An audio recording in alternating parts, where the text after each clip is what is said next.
Thomas Paine, Thomas Paine, Thomas Paine, Sam Adams, Sam Adams, Sam Adams, Benjamin Franklin, Benjamin Franklin, Benjamin Franklin.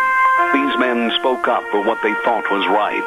From their courage came such documents as the Declaration of Independence and the Constitution of the United States. From their willingness to speak what was sometimes unpopular but right, we enjoy such liberties as freedom of speech, the right to keep and bear arms, and freedom of religion. There are those who still wish to oppress our freedoms, and there are still patriots willing to stand up and defend life, liberty, and the pursuit of happiness. Men like Zeb Bell, who honor our founding fathers and what they stood for. It's now time for Zeb at the ranch, speaking up and defending your freedoms. Brought to you by Magic Valley Les Schwab Tire Centers and all of the other great advertisers on the program. And now, Zeb Bell. And now, I promise, the king of all groaners. I promise... Well, maybe not. There might be more. This will be my last one. A dwarf who was a mystic escaped from jail. The call went out that there was a small medium at large. I love it. I love it. Here comes Kate Smith and God Bless America, followed by a patriot with our Pledge of Allegiance on a Monday. Small, medium, at large. Oh, I love that song, and I never, ever tire of it. And that's the great voice of Kate Smith. You know, remember The Moon Comes Over the Mountain? I love that show. Anyway, good morning, Zeb at the Ranch, and brought to you by our major sponsor, your Magic Valley Les Schwab Tire Centers, all 7 locations serving you, along with some of our great advertisers like Western Way Services, always at your disposal. Get on the route service today, 734-6969. And right now, without further ado, let's go to the phone line for our Pledge of Allegiance. Good morning. Good morning. Hey, buddy. Hey, I pledge allegiance to the flag of the United States of America and to the republic for which it stands, one nation, under God, indivisible, with liberty and justice for all. Well, it's about time you called in again. My goodness, you were lax in your duties, and they're going to take your gold star off the wall. Thank you very much. You betcha, sir. God bless you. Have a good day. Thank you. Nice man, good friend. And good morning, everybody. And right now it's time for the weather. What in the world did I do here? I've got papers stapled together that have no relevance whatsoever. I don't know. Anyway, the weather brought to you by Cheney Flooring and Home Design, 1228 Oakley Avenue in Burley. Look for that blue door. All your carpet and flooring, kitchen construction, home decor items, whatever you need to make your house a home.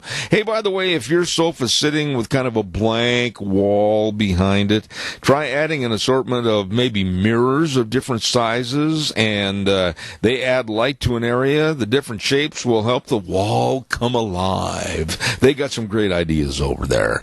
Whatever you need to make your house a home, Cheney Flooring and Home Design. Look for that blue door. Right now, here's our weather. Looks like we're going to be warming up this week, especially as we get towards the end of the week, but here's what the weather is for today. Looks like partly cloudy skies. Wind's going to be out of the northeast right around 4 miles an hour. We are expecting a high of 18 tonight, low of 3. For tomorrow, mostly sunny skies, high of 25 with an overnight low of 17. Winds are going to be picking up out of the northeast right around 10 miles an hour. Warming up for Wednesday under mostly cloudy skies, high of 34, overnight low of 29. We do have a slight chance of snow showers for Thursday, high of 36, overnight low of 20. And then for Friday, mostly cloudy and 34. That is your weather for Zeb at the Ranch. Gina, you do a great job. Thank you very much. Brought to you by Cheney Flooring and Home Design, 1228 Oakley Avenue in Burley. Number to call, 678-6945. Look for that blue door. Oh, my. I hope you had a great weekend. I had a fantastic weekend, and it was culminated yesterday afternoon at about 5 minutes to 6, and I'll tell you more about that in just a few minutes. I also want to remind you about our friends at Daryl's Cleaners. Oh, my goodness sakes, 1223 Albion Avenue in Burley.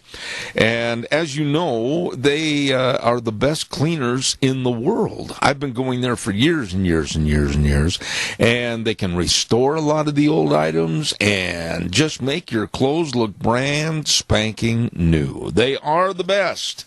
And don't forget they've got gift cards over there too. If you want to give somebody a gift for their birthday, anniversary, or whatever, Daryl's Cleaners, 1223 Albion Avenue in Burley, waiting to serve you.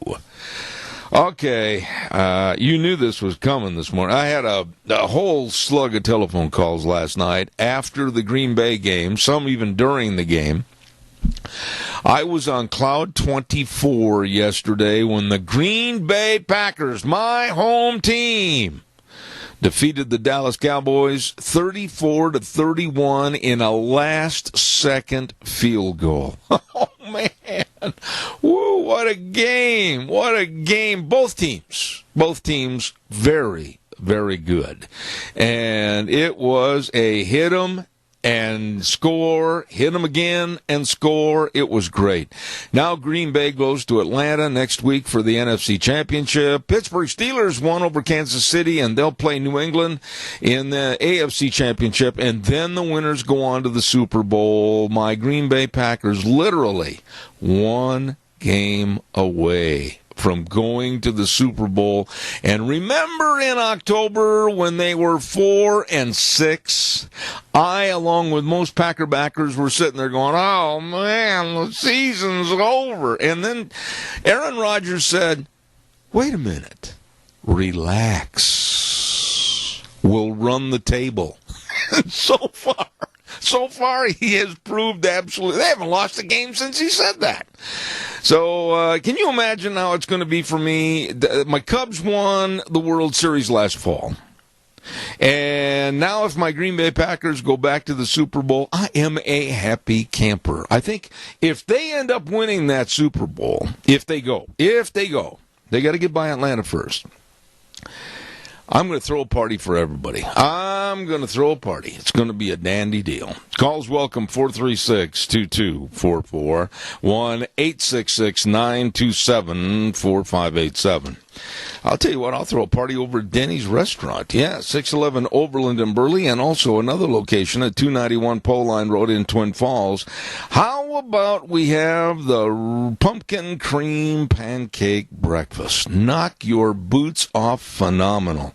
2 fluffy pancakes, pumpkin pancakes, layered and topped with pumpkin cream, eggs, hash brown, choice of bacon or sausage links. Oh, it's delicious. It is.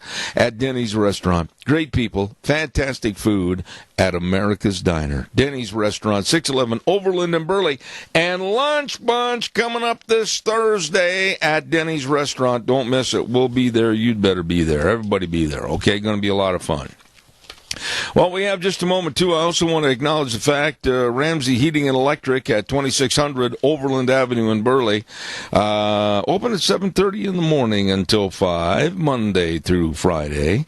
And with these colder temperatures, how does it feel to hit the linoleum floor in the morning bunkie with your bare feet? Woo! Make you do a tap dance. Anyway, make sure your furnace is running the way it should. Keep you warm. Warm winters, cool summers. That's their motto. And they've got all your furnace filters over there, too. So stop in and see them today. Ramsey Heating and Electric, 2600 Overland Avenue in Burley. All right, give me a call, 436-2244, 1-866-927-4587. You know, there's a lot of things political that we can talk about. There's a lot of things in the world that are really going to heck in a handbasket.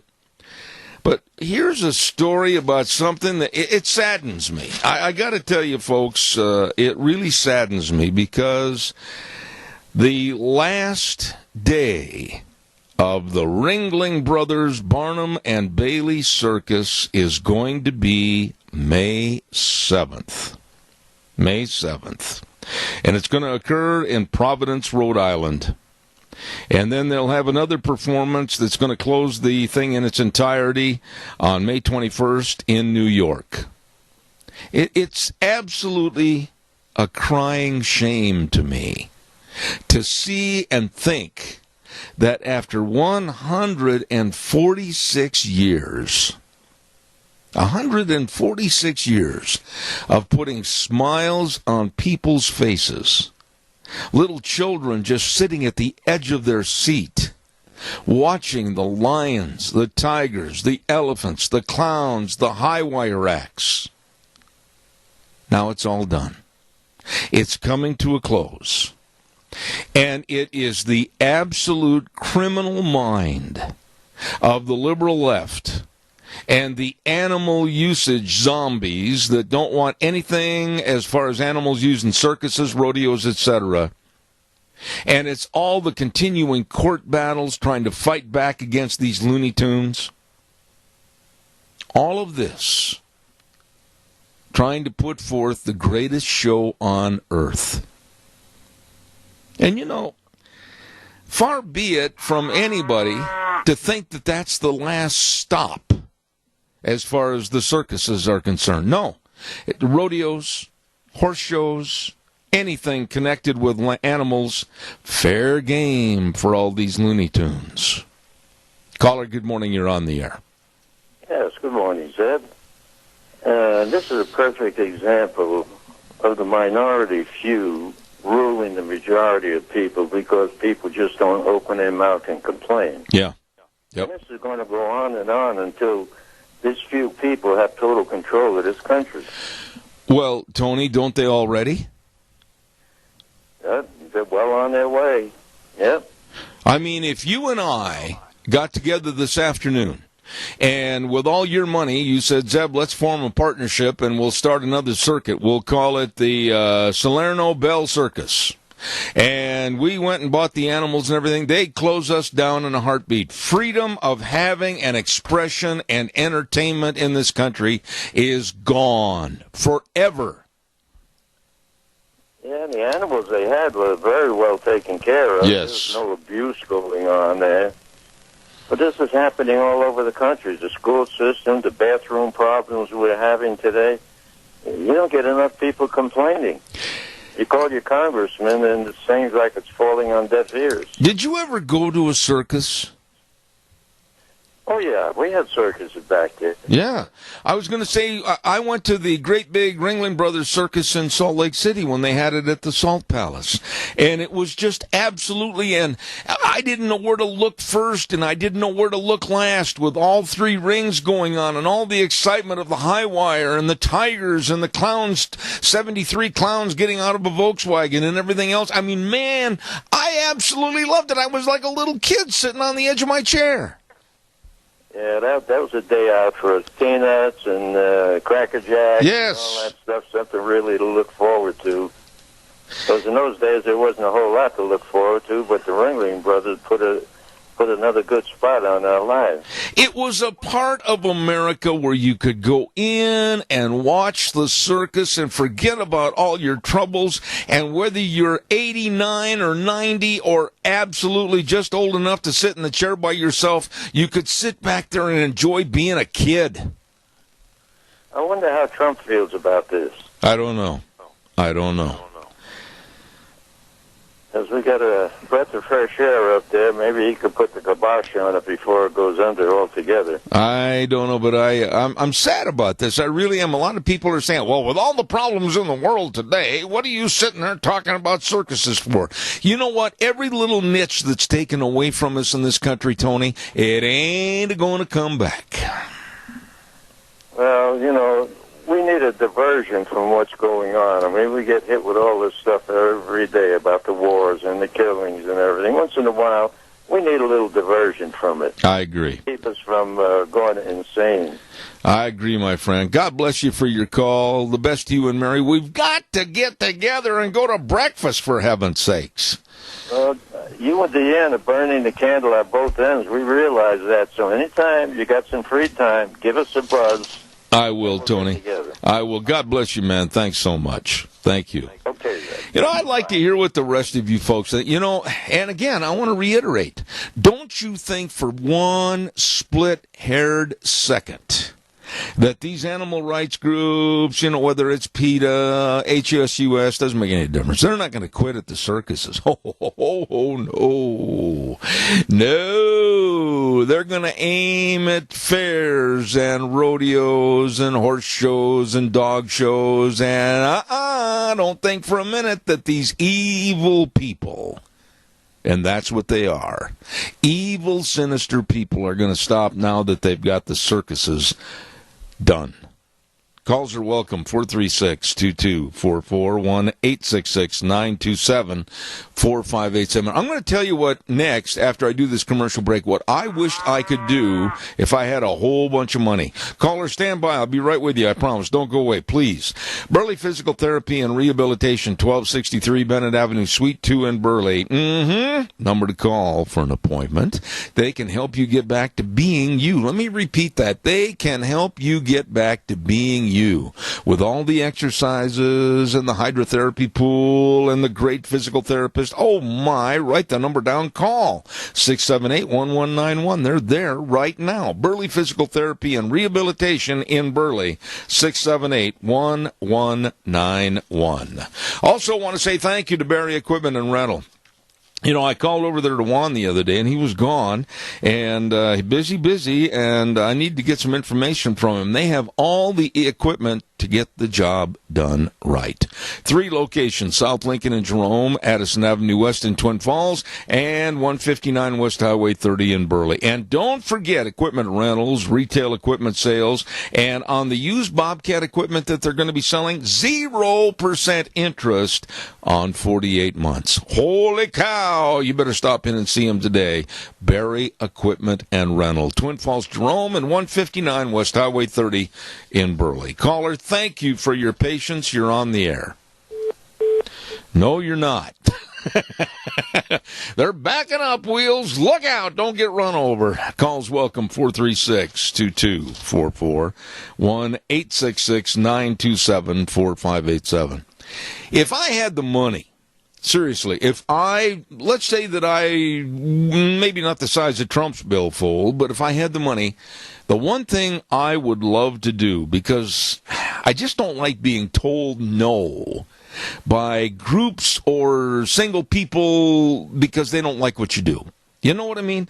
I don't like that. You close it down. I don't want you to do that. So if I say you shouldn't do it, close it down. That's what's happening with the circus world right now. And if I had the money, I would buy a circus. Really. And I would buy the elephants, and I would absolutely maintain the highest degree of care and usage, and the tigers and the lions and the monkeys and everything else, and the great, great people for the different acts, and I would stick it in the face of these naysayers and say, we're not quitting. Get out of the road, Jack. You're going to get run over. And it's just such a shame, because the people with Ringling Brothers, Barnum and Bailey Circus, they just got tired. They got tired of fighting all these Looney Tunes that absolutely said no. And by the way, when I said the word all, there's not that many. It's a very small minority of people that want things their way or don't want things in their way. And it's a shame, because any and all pictures that you can save, like the article that was in the newspaper this morning, save them, because maybe you're 14, 15, 16 years of age right now. In 50 years, bring those pictures out and show them to your grandkids, because they will never know what a circus really was. Calls are welcome, 436-2244, 1-866-927-4587. I understand that Jimmy Edwards had a birthday yesterday. Happy birthday to him. Happy birthday to him. Jimmy Edwards' birthday yesterday on the 15th. Congratulations, and many, many more. All right, give me a call, 436-2244, 1-866-927-4587. I'd like to hear what you have to say about these things. Oh, by the way, you want to hear the almost ultimate in cowardice? You know, the liberal left, I don't mind hesitating. I don't hesitate at all in calling them what I think of them, and that's not very much. But now it's even got into some churches. There is a church in California. I'm not going to go into the denomination because I don't think that's fair. I'm sure that other churches of the denomination probably have got some common sense. But there is a church in California where the church leadership said that they will never, they put it out in their bulletin and then they announced it at their service, that they will never, ever mention President Donald Trump's name in the church because it may trigger trauma. It might people to have, a palpitation. Are you kidding me? Is that where we are in this country? A doggone bunch of wussies? You can't even mention a president-elect name? Oh, it might cause trauma. Holy cow. Calls welcome, 436-2244, 1-866-927-4587. If I was the minister of that church, I'd get up and say, Trump, Trump, Trump, Trump, Trump, Trump, Trump, Trump, Trump, Trump, Trump, and I'd watch and see how many went into a cold sweat. Ay, ay, ay. Don't forget Mount Harrison Audiology and Hearing Aids with Christine Pickup, the doctor of audiology. Oh, this lady is so smart about sound and hearing, and I've asked her a whole bunch of questions, and she's got an answer for everything, and she knows. Let me tell you, if you're losing your hearing, you better make a appointment to get in there today at Mount Harrison Audiology and Hearing Aids. Number to call, 312-0957, right across from Minidoka Hospital Emergency Room. Mount Harrison Audiology and Hearing Aids, 312-0957. I'm going to give away some cookies in just a minute, but right now let's take this caller. Caller, good morning. You're on the air. Well, good morning, Sunshine. How are you? Oh, I am peachy. I can tell. What do you want, my dear lady? I want to talk for a minute about circuses and zoos, and I personally don't like zoos, and I know we have to have them, and I don't like circuses. I went to one as a child, and I never really cared for it. But the point I want to make is just because I don't like them doesn't mean I have the right to infringe my opinion on everybody else. All these I guess I can call them tree huggers and animal activists, they're just out causing hate and discontent for everybody. They don't care about anybody's feelings or opinions but their own. They need to just knock them off the planet. Well, listen, Donna, I don't know what your experience was, good, bad, indifferent, or whatever, but I'm just saying that when you go to a quality circus like Ringling Brothers, Barnum and Bailey circuses across the United States, and I had the occasion to go to them many, many times, and watch the entertainment and the smiles and the laughter and the clowns and I love watching, like I said earlier, 72 clowns get out of a Volkswagen, and I love watching those motorcycle daredevils get in with that kind of a round sphere and chase, and I love watching the animals, the way they're trained and what they can do and everything. Hey, man, I love it. I'm just a kid at heart. Well, yeah, and that's okay. You know, we have differences of opinions, but that doesn't mean that we try to enforce it on anybody else. That's what I'm getting at. No, I agree with you. There's a lot of people. I've been to Ringling Brothers in Salt Lake at the Salt Palace, and I just didn't care for it. But everybody else was having a good time, so why should I be a stick in the mud and take it away from everybody? Well, that's exactly the point. That's what they're just trying to control, like the left. They're trying to control everything we do in our lives. And I'm one of those with the Class A personality. Bring it on, Bubba, because you're not going to tell me what to do. Oh, my. There's earth-shattering news. Do you mean to tell me that you and I are quite a bit alike? You betcha, buddy. We both have that personality, and I'll stand nose to nose with anybody who wants to. I value everybody's opinion, not just my own. But when you try to enforce yours on mine, it ain't happening, sweet cheeks. Well, there you go. You set the tone, and I'm going to give away some cookies right now. Thank you. I appreciate it. Well, you have a great day, my friend. Don't talk so loud because you'll wake up Georgie boy. Okay, she didn't hear that. Calls are welcome, 436-2244. I am going to give away a dozen delicious, fantastic cookies to Sophie's Chatterbox. Oh, my goodness, they're at 530 East Street on the Square in Rupert. And you'd better answer the question correctly so you can enjoy the cookies. Oh, they're good. All you have to do if you're the winner is call them and tell them when you'll be over there to pick up your cookies. Here's the question for today to go to Sophie's Chatterbox for the cookies. Great restaurant, great bakery. And this is an easy one this morning. In the original Western movie that starred John Wayne called Red River, it was all about a cattle drive going from Texas all the way to Sedalia, Missouri. In the original Western movie, Red River, who played the cook for the trail drive? And I'll give you a little hint. Then he went on to be a major, major star on television with a great sitcom in the 60s for many years. Who played the cook? Caller, good morning. You're on the air. Yeah, it was Walter Brennan. Who is this? Dennis.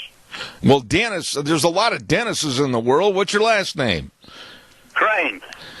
Oh, my goodness sakes. How are you? Well, you and Walter have a lot in common. I think you're both about the same age, aren't you? Just about. He's a little bit younger. Well, Crane, I'm proud of you. That's right. It was Walter Brennan. Okay, I'm going to put you on the spot. You won the cookies, but what was the name of the sitcom that he starred in the 60s? Real McCoys. Holy cow, this man is a plethora of information. He not only feeds cattle, but he's also a great mind. Dennis, you've done it. You won the cookies. Call over there and tell them that you're the winner and when you want them. All right, thanks, Zip. All right, buddy, take care. Nice guy. Good friend, Dennis Crane. Thank you. Walter Brennan.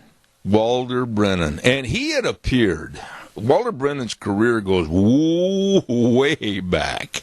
He did movies with Sunset Carson. I know a lot of you are going, who? Sunset Carson. And also Johnny Mac Brown and many others. I mean, Walter's career as a Western actor went for a long, long time. And he was that cook in the movie Red River. And then he went on to be Grandpa Amos on The Real McCoys. All right, calls are welcome and appreciated. 436-2244, 1-866-927-4587. I got to tell you about Toby Keith in just a minute. Oh, yeah, country Toby Keith. I love the guy. I really do. Don't forget Mini-Cash Sales, 1321 East Main Street in Burley. They bring you Dr. History every Tuesday at 10:06. Yep, you better believe it. They're right across from the airport, and the number to call, 878-2091. Replace those drafty windows with the great Western windows. And, of course, they got all your carpet. They got the luxury vinyl, the planking. They've got it all. And they got Zach. Man, I'll tell you, that is one of the nicest people in the world, along with the rest of the crew over at Mini-Cash Sales, serving you 1321 East Main Street in Burley. Caller, good morning. You're on the air. Good morning. Well, that was a nail-biter last night with the Packers. I'll tell you, both of those games were something. But Walter Brennan was a great Patriot. and he was a lot of movies with Gary Cooper, who was also a great patriot. Yep. And things like Sergeant York is one that comes to mind, but there's quite a lot of them, and we just don't have very many of those kind of people in Hollywood today that are great patriots. But he was a character actor, and with that voice of his, I think his last movie that he made was Support Your Local Sheriff, James Garner company. So I believe that was his last actual movie that he appeared in. Of course, he played in numerous kinds of roles, but the real McCoy's was a hoot. Let me ask you a question. Kinds of comedies, My Three Sons, and the other kinds of TV shows. Just look how it's degraded over the years. Yeah.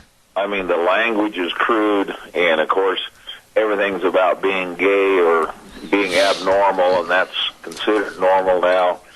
You know, you and I are about the same age, and so we pretty much have seen what's happened in this country. And the young people today, I really feel sorry for them because they didn't have the exposure of some of the better things that at least we would consider. Yeah. At least from the moral standpoint. Absolutely. You know, let me ask you a question quickly, and I want you to see I'll tell you what, if you answer this question correctly, I will personally buy you a lunch. I'm putting my money on the line. Name the actor quickly, and don't elaborate too much because I got to get a spot in here, but name the actor in all the early Western movies, and he was in, I think, Support Your Local Sheriff with James Garner, and he was also in a lot of movies as a bad dude. Boy, I mean, he'd pull the gun out and bang, shoot you. Who was the actor that had one guy going kind of in a funny direction and the other one normal? Do you remember his name? Jack Elam. That's right. I owe you lunch. Yeah, you know, he got that funny eye accidentally by getting a sharp pencil stuck in his eye. Yep, that's right. What caused that funny eye, but it became an icon. But yeah, he was the bad of the baddest in a lot of westerns, and then he turned to be the character actor in later life, which he did a great job in those Support Your Local Sheriff and Support Your Local Gunfighter movies, two of my favorites. I agree with you.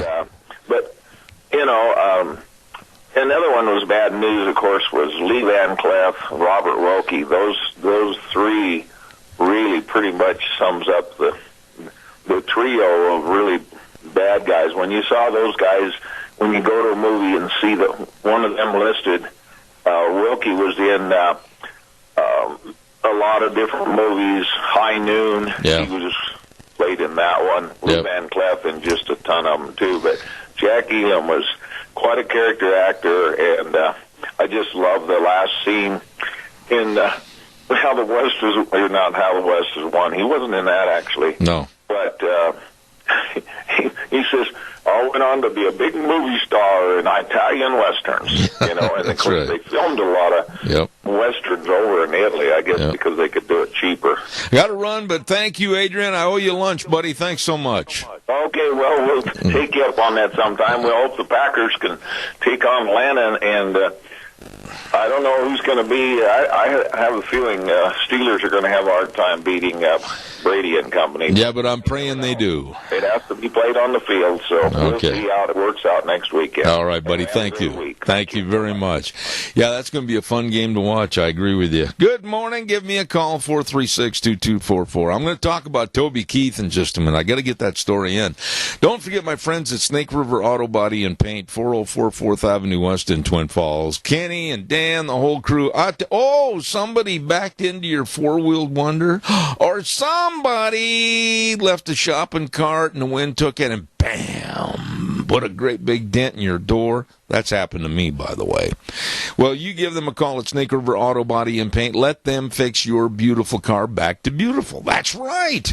They take all insurances, and they'll give you an estimate, get you all scheduled for repair, and let me tell you, they do a phenomenal job. Snake River Auto Body and Paint, 404 4th Avenue West in Twin Falls. Number to call, 734-5790. Tell them Zeb sent you. I'll guarantee you they're good.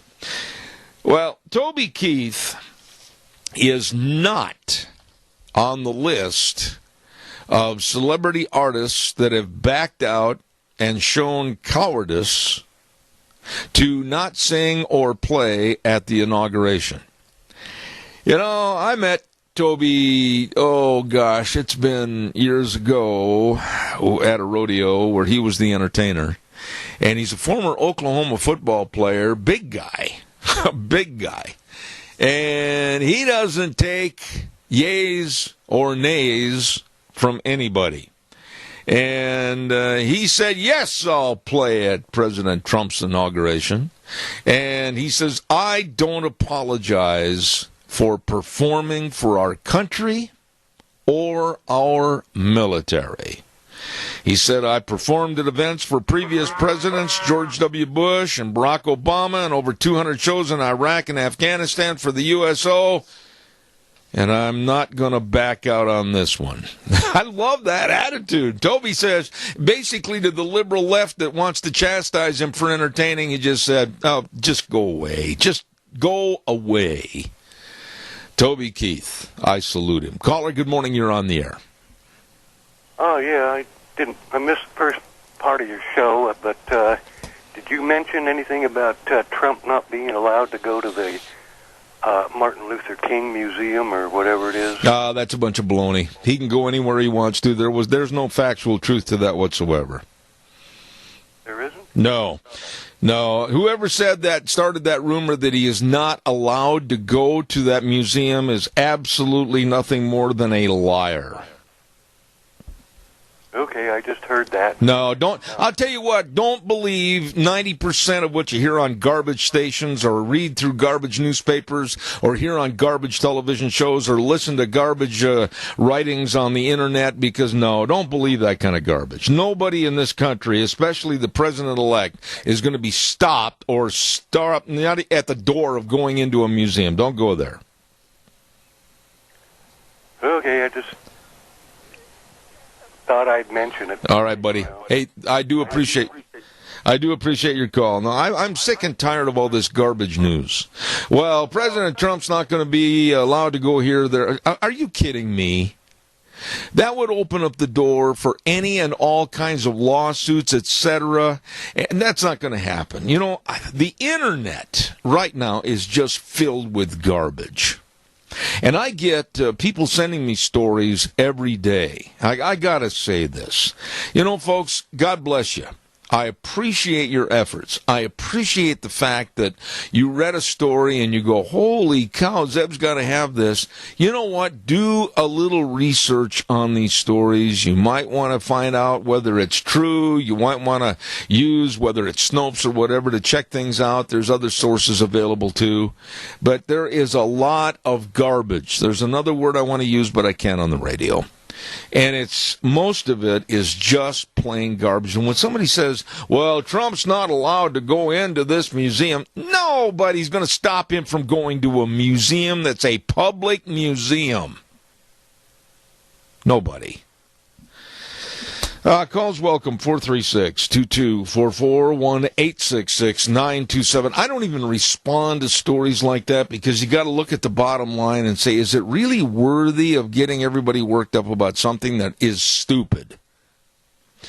Don't forget our weather brought to you right now by Riverview Urgent Care, 382 North Overland and Burley, and Twin Falls Urgent Care, 2392 Addison Avenue West.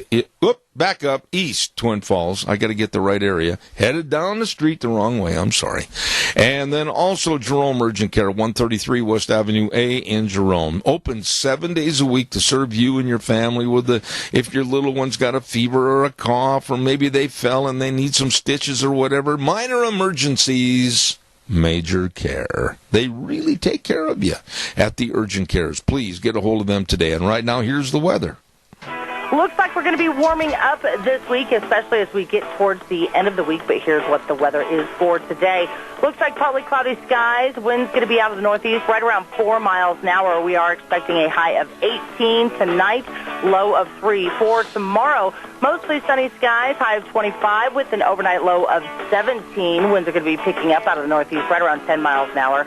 Warming up for Wednesday under mostly cloudy skies, high of 34, overnight low of 29. We do have a slight chance of snow showers for Thursday, high of 36, overnight low of 20. And then for Friday, mostly cloudy and 34. That is your weather for Zebit the Ram. Gina, thank you so much. Appreciate it. Brought to you by the Urgent Cares.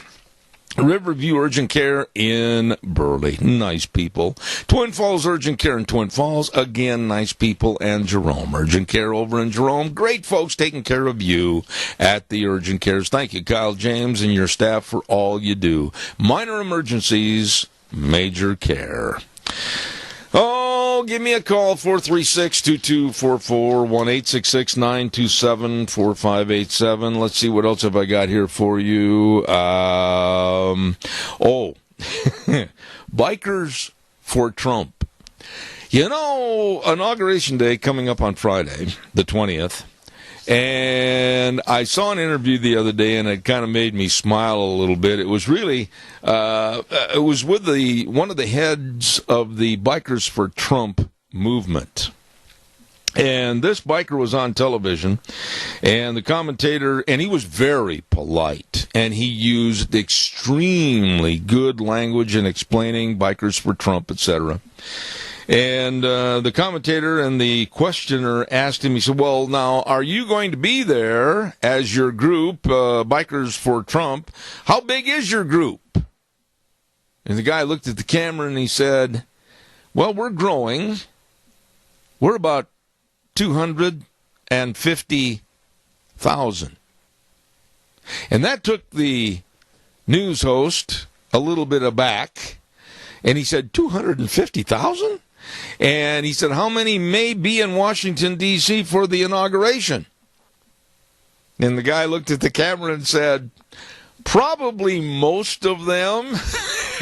And he said, we're going to be there in case somebody wants to start trouble, and we're there to help the police.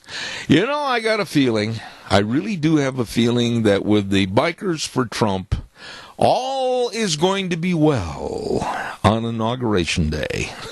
Just, woo! Tell you what, 250,000. Really? Okay. Calls are welcome, 436-2244, 1-866-927-4587. Give me a jingle on the landline. I'd love to talk to you about any subject. By the way, while I'm waiting for your call, quickly go to the phone. George Faulkner, my dear friend, he sent me a notice that the American Legion Post 77 would like to thank men and women who have served our country with courage and commitment.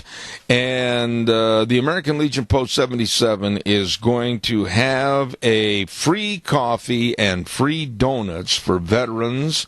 And it's going to be this coming Saturday from 8 to 11, Saturday, January 21st, at the Wilbur C. Hall American Legion Post 77, 132 Wayne Street in Paul, Idaho. And I think this is nice. And anything that George Faulkner wants me to put on the air, I will do. He's a dear friend. God bless him. So that's coming up this next Saturday from 8 to 11, free coffee and donuts for the veterans, put out by the American Legion Post 77. Attaboy, George. Thank you. The world's greatest fisherman right there. All right, calls welcome, 436-2244, 1-866-927-4587. Dan, what are you doing with all my papers over there, writing notes and everything? Oh, okay, thank you very much, appreciate that. Take a highlighter and hit that at the bottom so I know that's the one. Little personal conversation right here. There, we got that all taken care of. Democrat John Lewis has crossed over the line, and he should be admonished for his stupid, partisan, inflammatory remarks regarding Donald Trump when he came out and said Trump is not a legitimate president. And he went on and on. But here's the part that's the kicker, folks, and shows you the Looney Tunes left. Lewis comes out and can absolutely destabilize and demoralize anybody that's supporting Trump and the inauguration and everything else and say stupid things like he's not a legitimate president. And yet when Trump fires back, and he didn't say anything wrong about Lewis, he just said that John Lewis would be better served if he would take care of his constituents and take care of where he lives and help those people in a very poor neighborhood, because he hasn't quite done the job. And quite frankly, it's right. But the left came out because Trump fired back at Lewis, and they blamed him for the conflagration. Trump. You know, the left can say and do anything, and they get away with it. Look at Jamu Green. Look at Jamu Green, that the black lady that's on all the newscasts and everything, and she's got her nose so high in the air that if it rains, she'll drown. She's so perfect, and she's so elite. She can come out and say the same thing. Trump's not a legitimate president, blah, blah, blah, and they get away with it. And here's Trump firing back, and I thought he said it in very, very professional tone on Twitter about Lewis. But the left blames Trump for this problem. Why?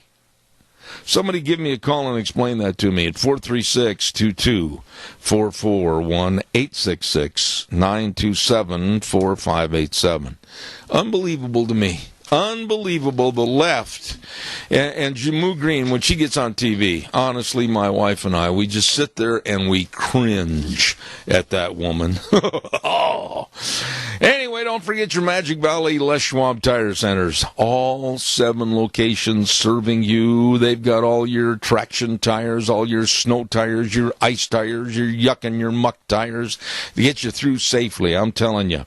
And don't forget they got all your tire chains. And I'll tell you what, you better get in there and check out the batteries. And, of course, the front end alignment, shocks and struts, brake service extraordinaire. Man, they are good. All of this and more. Service to you from your Magic Valley Les Schwab Tire Centers.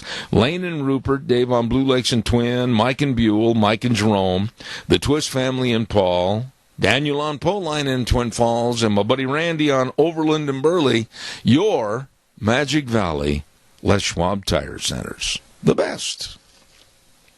Speaking of Randy, I feel for you, buddy. I was pulling for the Seattle Seahawks, but they got whooped. And I know Randy's gracious enough and fair enough that now that his Seahawks are out of it, he's going to be cheering for my Green Bay Packers. So thank you, Randy. I appreciate that. Calls welcome, 436-2244, 1-866-927-4587. Obama did it again over the weekend. Yeah, he let out of Gitmo 10 more despicable terrorists. These guys are the bad guys. These guys are the ones with the knives, the bombs, the guns, and everything else. These are the bad, bad human beings, if you want to call them that. Well, he let out 10 more from Gitmo, and they're going to Amman, and probably then they'll be going back to try to kill our soldiers, our men and women. And yet, before Friday, Obama wants to let out 19 more to be released.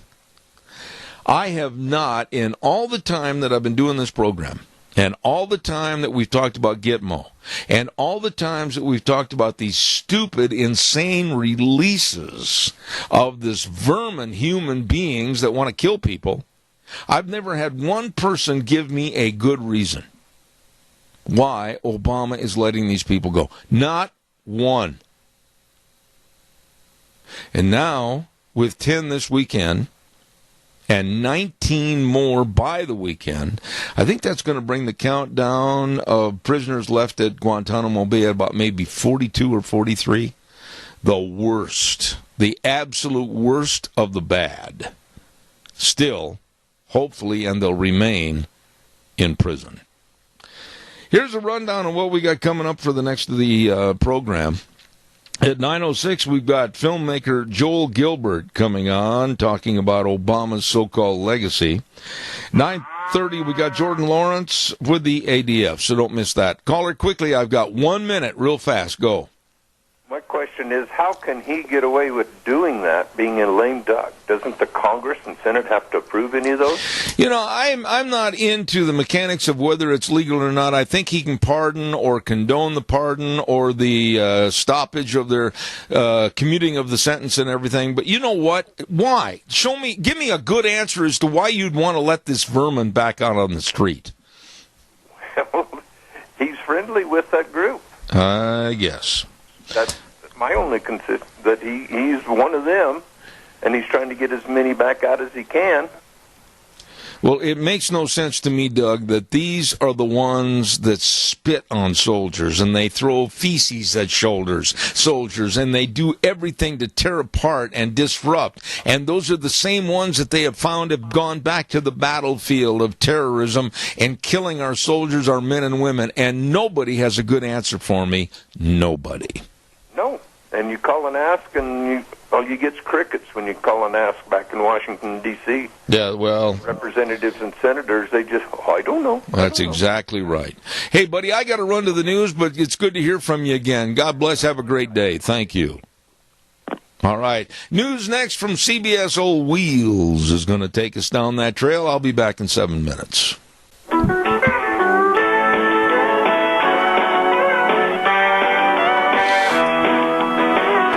Good morning, good morning, good morning. I'm Zeb Bell. Zeb at the Ranch with our major sponsor, your Magic Valley. Les Schwab Tire Centers, all 7 locations serving you. And, of course, some of our great advertisers like Western Way Services, always at your disposal. Call them at 734-6969. Wheels, take it away. From the canyons of the Snake River and all across southern Idaho, we're always at your disposal. Western Way Services, we care about our community, our resources, and this great land.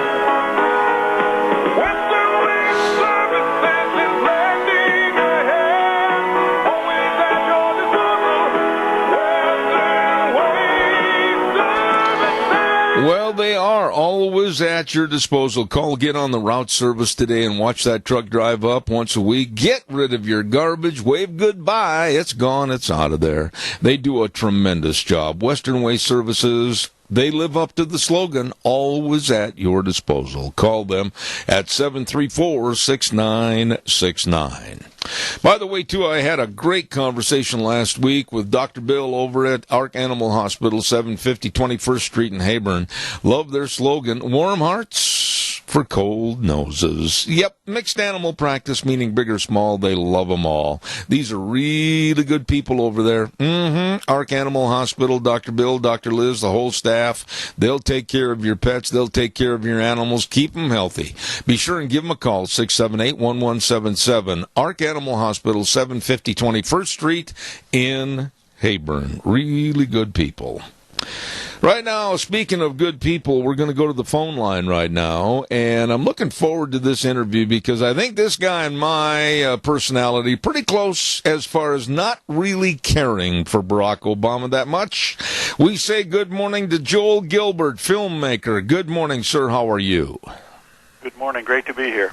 You know, Joel, give us a little background of where you're living now and a little background about your movies and that type of thing before we get into the direct questions. Go ahead.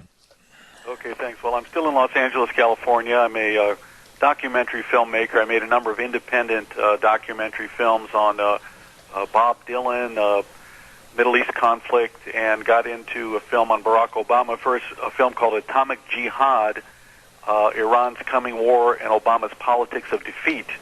And when looking into that film, I studied Barack Obama a little bit and then just kept going and going, read his book called Dreams from My Father, and I noticed there was a guy that raised him that he called Frank, and that this gentleman's name was Frank Marshall Davis, who was an American communist out of Chicago, one of the original black Bolsheviks who went to Hawaii on orders of the Kremlin to help organize a labor union strike to expel U.S. naval forces from Hawaii. Davis later went on to become a writer for a Communist Party newspaper. And I thought, what is Barack Obama why is he being raised by this guy? What could his family possibly have in common with this communist? And it turns out I ordered Frank Marshall Davis's autobiography called Live in the Blues, and there's 30 pictures of Frank Marshall Davis that look exactly like Barack Obama, and Obama looks nothing like the Kenyan Obama. So that set me off on a research where I ended up making a film called Dreams from My Real Father, where I present a mountain of evidence that Barack Obama's real biological father was this communist Frank Marshall Davis, and that Davis radicalized Obama in his youth into this anti-white, anti-American communist ideology. And that film came out a couple years ago, and people are still talking about it, though when it came out, 2012, a lot of people were like, well, how could this be true? How could he wouldn't lie to us? And if this was true, CNN would have uncovered this. This was kind of the attitude about 4 years ago. Now people are, much more accepting of it. It was just a little bit before its time, I'll put it that way.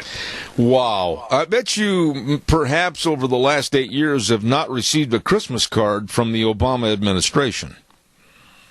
I've not, but I've become very friendly with some of Obama's closest people. His alleged half-brother, Malik Obama, the one who was the best man at his wedding, and I became very close. I sent him a copy of Dreams from My Real Father and did a big interview that's online. And he pretty much agrees that Davis is likely the father and not his father, because he talks about how Obama abandoned the Kenyans. As soon as he got elected, he would talk about the Kenyan family until he got elected. All of a sudden, you never hear about them again. Let me ask you. So he highly suspects and agrees with me. And I met with Obama's best friend from high school that he talks about in his book a great deal. The only other black student, actually he's half Japanese, right, up in Corcoran State Prison, Keith Kakagawa, who told me the story of how Obama found out that Davis was his real father. So I actually have not talked to Barack or Barry himself, but I'm getting closer. Let me ask you this, Joel. Do you feel, like I do, that the Barack Obama legacy, his past history, and what we do and don't know about him, absolutely one of the best con jobs ever perpetrated in America, or do you think I'm way off on the right limb? For sure, one of the biggest con jobs in the history of Western civilization. He built his candidacy on a mountain of lies. He told about who he was. I'm this son of a Kenyan goat herder. I'm going to bring people together. I'm going to cut the deficit in half. Marriages between a man and a woman. Everything he said he had no intention to do, and it was based on a foundation of his candidacy, of his personal story, which was nothing but a pack of lies. So we ended up, 8 years later, I saw his farewell speech, and everything he says he accomplished is nothing but a lie. He said, I'm going to reboot the auto industry. Well, no, he didn't do that. He put the debt on the American taxpayer. He said, biggest stretch of job creation in history. Well, no, that's a lie. We got 20% unemployment. It's just that everyone left the workforce. He talks about it. He accomplished a new chapter in Cuba. Well, no, you propped up the communist tyranny there. He said, we stopped the Iranian nuclear program. Well, no, that's a lie. The $1.7 billion in cash went to North Korea for them to simply continue the program. And don't even get me started. He talks, we put 20 million people on health care that didn't have it. Well, no, that's not true. Most of these people got kicked off their program. So we had a person who was entire candidacy was based on a lie, and we had 8 years of a fake presidency, and a lot of damage will be around for years to come because of this. Joel, and I say we as an all-encompassing statement for the people here in the United States, I have felt that we have never really known about maybe the high school sweethearts. We've never really known about maybe getting kicked out of gym class. We've never really known Barack Obama, his likes and his dislikes. Do we really know anything about this guy's personality, past and present? I have a good idea of it only because I've kind of gotten close to so many people and so much understanding of his relationship with his real father, Frank Marshall Davis. Obama, he comes from and he grew up in this little-known world of American socialism and Marxism, where they view American society, American people as racist, as the government is illegitimate. They look at America and compare it to the perfect socialist utopia, and they say, well, America is not the perfect utopia, so it must be torn down. We must destroy it and build the perfect world. And this is how they view it. Conservatives, like you and me and others, your listeners, we compare America not to the perfect utopia, but to the rest of the world. Right. And we say, well, America compared to the rest of the world is a wonderful, happy place to be and live and excel and grow. And we don't want to destroy it. We want to build it up. So that's a different mentality that normal people grow up with versus communists and Marxists. By the way, David Axelrod, both his parents were Communist Party members. Valerie Jarrett, Communist family. So the top three people in the White House for 8 years were Communist Party members who despise America. What about the future? I don't think the guy's going away. I mean, I've said this for a long time on my program. I think he's going to be the fly in the milk, if you will, for years to come, whether it's through the United Nations or whatever. What are your thoughts about this man this coming weekend when he closes the door of the Oval Office for the last time? What do you think's going to happen?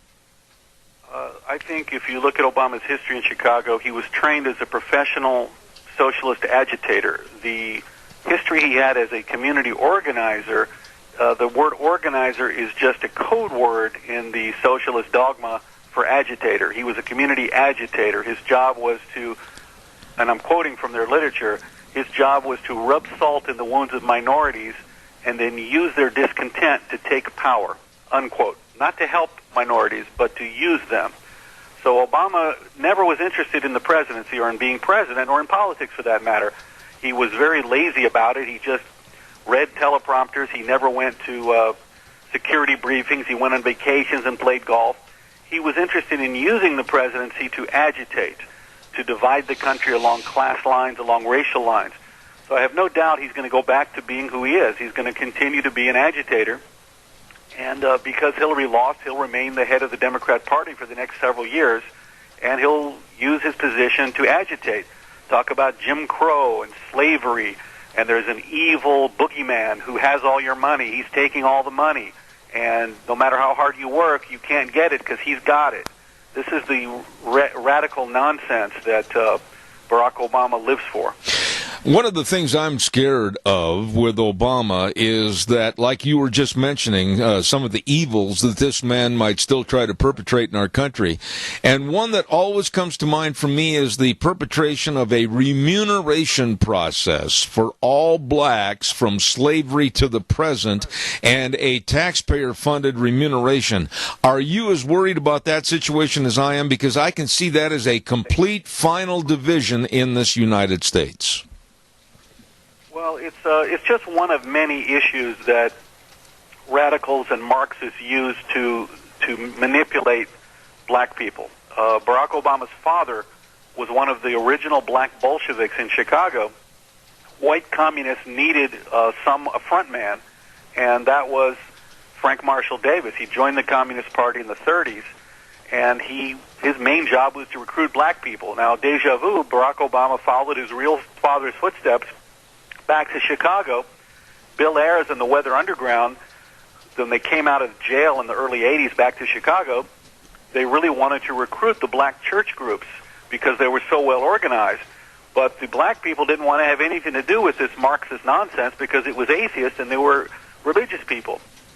So Bill Ayers, the terrorist emeritus, and his father brought Obama in from New York to head up a community organizing project to try to penetrate and infiltrate these black church groups to get them to follow these socialist and communist groups, and saying that they owe you money or injustice, Jim Crow. They use all those code words to inflame people to divide the country, and that Obama's just going to do more of that. It'll be one of many things he'll continue to do. Let's look at the marriage, if we may. What do you know about Michelle? What do you know about her past? What do you know about how they got together? What do you know about whether they're really the goody two-shoes, walk down the lane hand-in-hand couple that we think they are? What do you know about that? Okay, I can tell you about that. They allegedly, met at a place which is very curious, the Sidley Austin law firm in Chicago.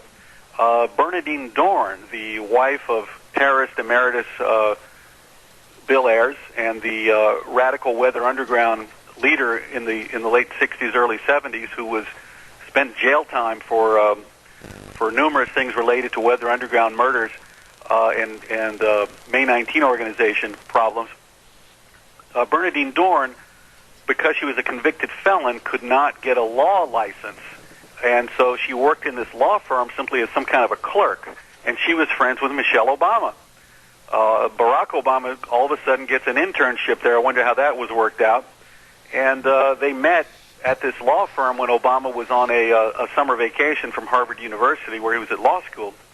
And Michelle, she was a close friend of Jesse Jackson's daughter, Santita. So Michelle grew up in Jesse Jackson's household. So by marrying Michelle, Obama got instant street cred in Chicago, because here was this guy, he was half white, biracial, from Hawaii. Nobody in the black people in Chicago really couldn't relate to him or support him. That's why when he ran for Congress against Bobby Rush in 2002, he lost badly, because black people never supported Obama. It was the white liberals. So Obama needed to create this narrative with Michelle as his wife, and, you know, lying and saying I was a street kid on drugs, you know, in Hawaii and so on, to kind of create this false persona to get blacks to support him, when in fact he never had any black support. So Michelle's history is one as an activist and radical and member of Jesse Jackson's kind of inner circle. What about you, Joel? I mean, after you come out and say these things and make movies and films and documentaries about this type of item about Barack Obama, what about you? Do you have to spend most of your life right now kind of looking over your shoulder? Well, no, not at all. You know, we have to live free and tell the truth. I did have a number of problems. I went through several IRS audits that were completely bogus and were, resolved without any payment.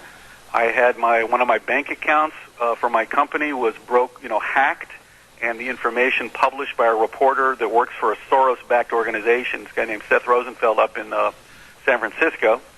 And the Federal Election Commission pursued me for a while, claiming that there was a claim that I needed to register my film as a political, politically funded film, when in fact it was not. And I had to fight that for about a year, and they finally came out last year with a ruling, the Federal Election Commission. They could have fined me or, tried to prosecute me for the film, and there's 6 members on the FEC. 3 are Republican, 3 are Democrat. So it was a straight free speech issue. I'm a filmmaker for many years. I'm just like CNN or Washington Post. I'm called a media entity. So media entities can do whatever they want. They don't have to register as political, operatives. Right. So the FEC, this was defeated, but what was shocking was the vote was 3-3. It should have been 6-0 to reject this complaint. Instead, it failed 3-3, but that's the scary thing is if you have an opinion that doesn't agree with the Democrats, all 3 Democrats on the FEC commission will vote to censure or prosecute you. So liberty is in balance. We literally could be living right now in the liberal fascist apocalypse had Trump not won. Okay, let me ask you a couple of questions about that. Let's talk, first of all, with the blacks in our society that are hierarchy in politics, the John Lewises, etc., that have come out over the weekend and I think crossed the line and said that Trump is an illegitimate president, stirring up more potential strife and chaos come Inauguration Day. What are your thoughts about the racial divide in this country? I'll come out and say I think it's worse now or comparable to what it was back in the 60s at Selma, Alabama. Do you agree or disagree? I disagree with that. I think you have some black leaders like John Lewis who played a seminal role in the civil rights movement. In their older age, they've become conned, just like Barack Obama's real father got conned into the communist movement. The Democrat Party today is a radical socialist party. They're no longer represent anything in mainstream, any part of America. A lot of the older Democrats kind of just going along with the Democrat Party line. Now, John Lewis also called Mitt Romney racist, So what happens is some of these icons from the 60s, once they get into their 70s, the 1960s, they become 70 years and older, and they become hacks. They're no longer those, great, memorable people that we look up to. So John Lewis has become a hack. I think a lot of black people know what's going on. My film, There's No Place Like Utopia, that came out a year or so back, I went to Southside Chicago, Detroit, Newark, and I went to speak to black people who were living in these conditions that the Democrats for 50, 60, 70 years have been controlling these urban environments, and the result has been culture of violence, drug culture, single motherhood, no jobs, bad education, Planned Parenthood on every corner murdering their kids.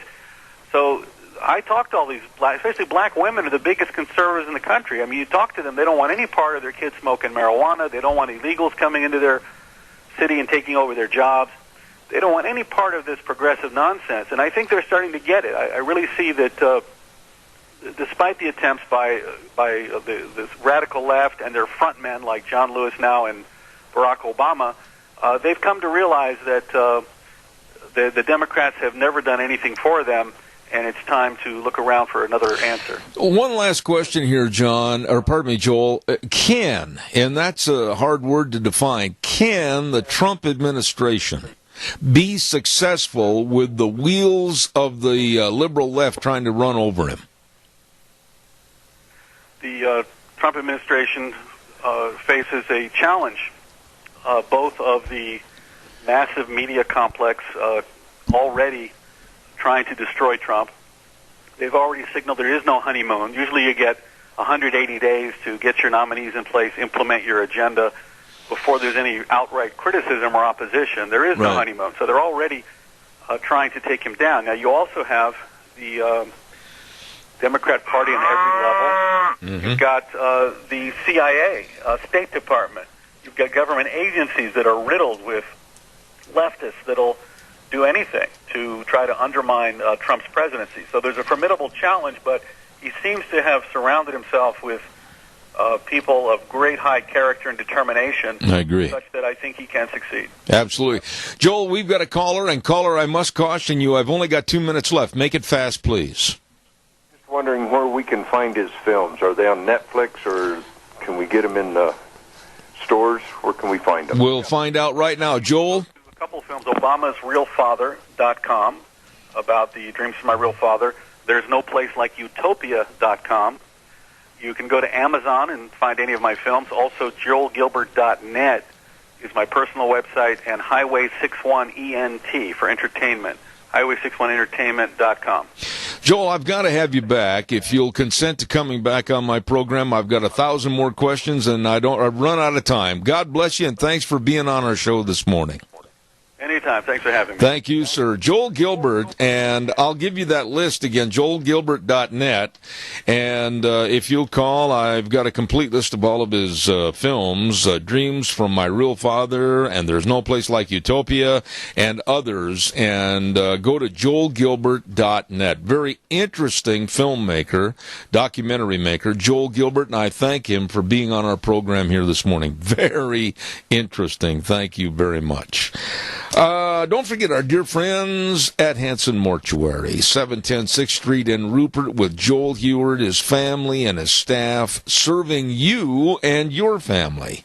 When there's the passing of a loved one, of course, it's just a tumultuous time. You don't know what to do. You don't know what needs to be done in such a short period of time. Stop right there. And please call them at Hanson Mortuary. They can and will help you with the highest ethical standards with unquestioned integrity. The number to call, 436-5636. That number again, 436-5636. Hanson Mortuary, 710 6th Street in Rupert, serving you and your family. Okay, in just a moment, we're going to go to the Alliance Defending Freedom. And they're coming up at the bottom of the hour, but I want to give a shout out to Nick and everybody over at Let's Ride, 270 Highway 24 between Rupert and the World. You know, they helped us so much during that last snowstorm, and they sent over a couple of guys with snow blowers and a blade and everything to help us get dug out, along with my neighbor Rocky and everything.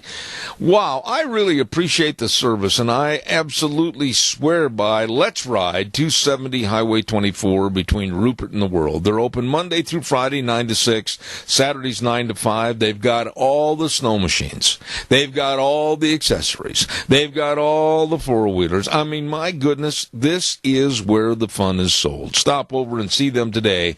Let's Ride. 270 Highway 24 in Rupert. Absolutely nice people. And when you talk about nice people, I get a chance to talk about Cameron Siemens Insurance over at Highway 24 in Rupert. Yep, right there going into Rupert. Todd will even turn the heat on for you. He's got a little portable heater there in that one office. He'll turn the heat up and keep you nice and snuggy warm.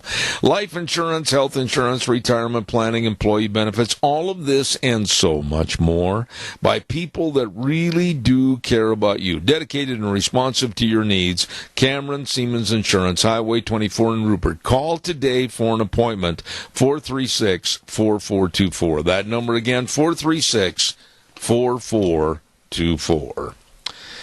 Okay, let me see. Oh, once again, I got to get this on here real quick. George Faulkner sent me this, and I want to make sure it gets enough recognition.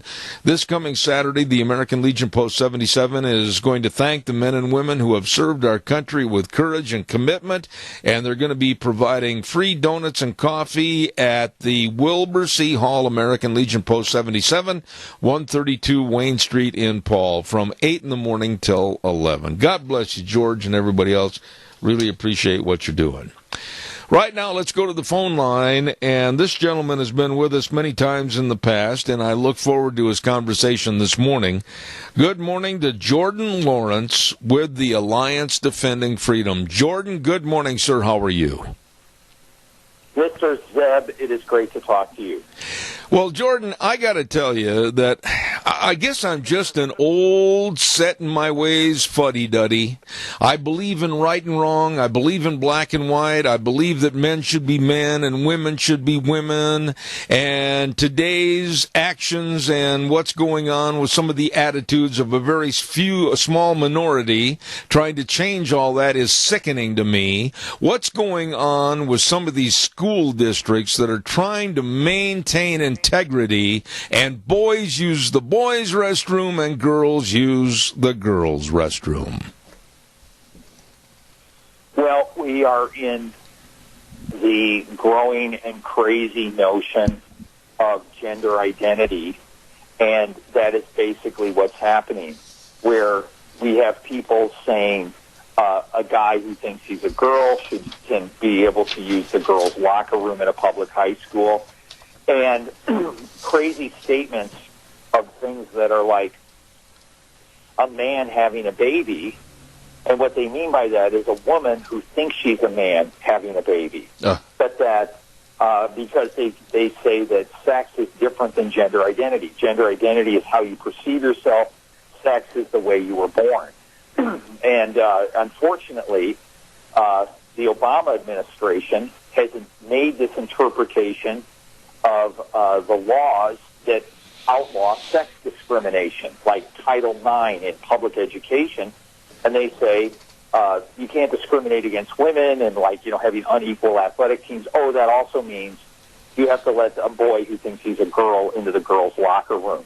And that's the kind of craziness we are fighting right now. Now, that maybe you want to ask me about this. That may end by either this big Supreme Court case that we're probably going to hear in March or Donald Trump when he becomes president. You know, Jordan, as I sit here and I go through all sorts of these types of stories, and it goes down to the bottom line, what happened to our common sense? What happened to our morality? What happened to our family values in this country? Why have we let this garbage persist? Well, I think that's a good question, and I don't quite know because there's been a lot of good groups since the 1970s and 80s that have been fighting these things, and yet there just seems to be sort of this growth of wrong thinking. Now, we're fighting it in the courts, that sort of thing, and maybe it's that our churches have not been emphasizing some of these issues. I teach about this in my church in Northern Virginia, that I'll talk about this. And we're thinking now at ADF that there has to be, with all of this sexual immorality, same-sex marriage, now this gender identity, it's basically, ultimately, an attack on the image of God, how he made male and female, like it talks about in Genesis 1. He made mankind, male and female, he made man. And yet we're denying that reality and of the natural union and complementary nature of male and female. And I think people are rejecting this and just becoming their own gods and saying they can pick that on their own.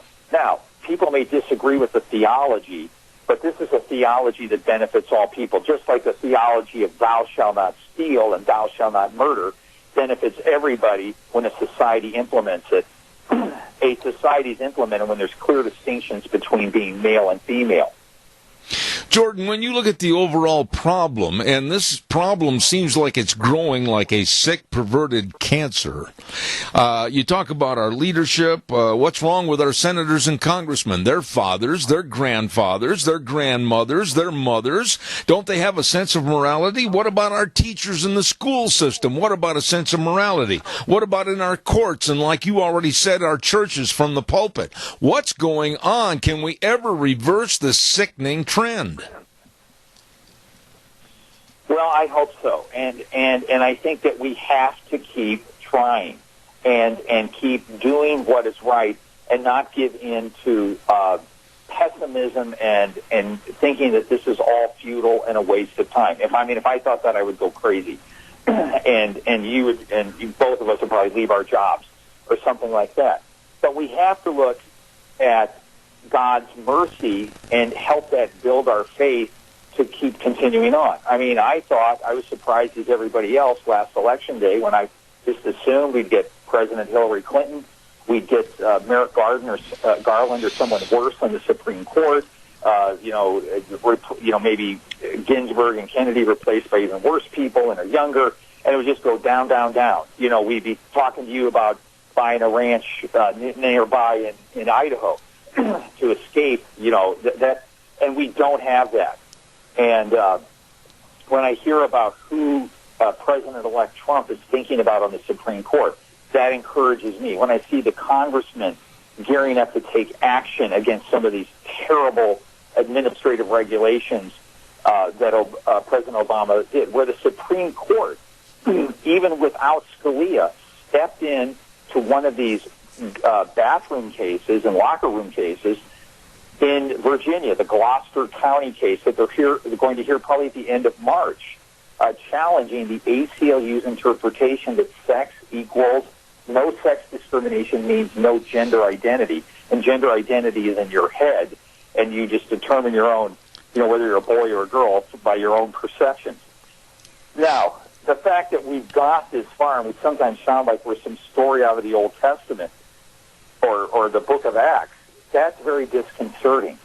But we need to keep fighting on and believe that the Lord will multiply our little loaves and fishes to feed the 5,000.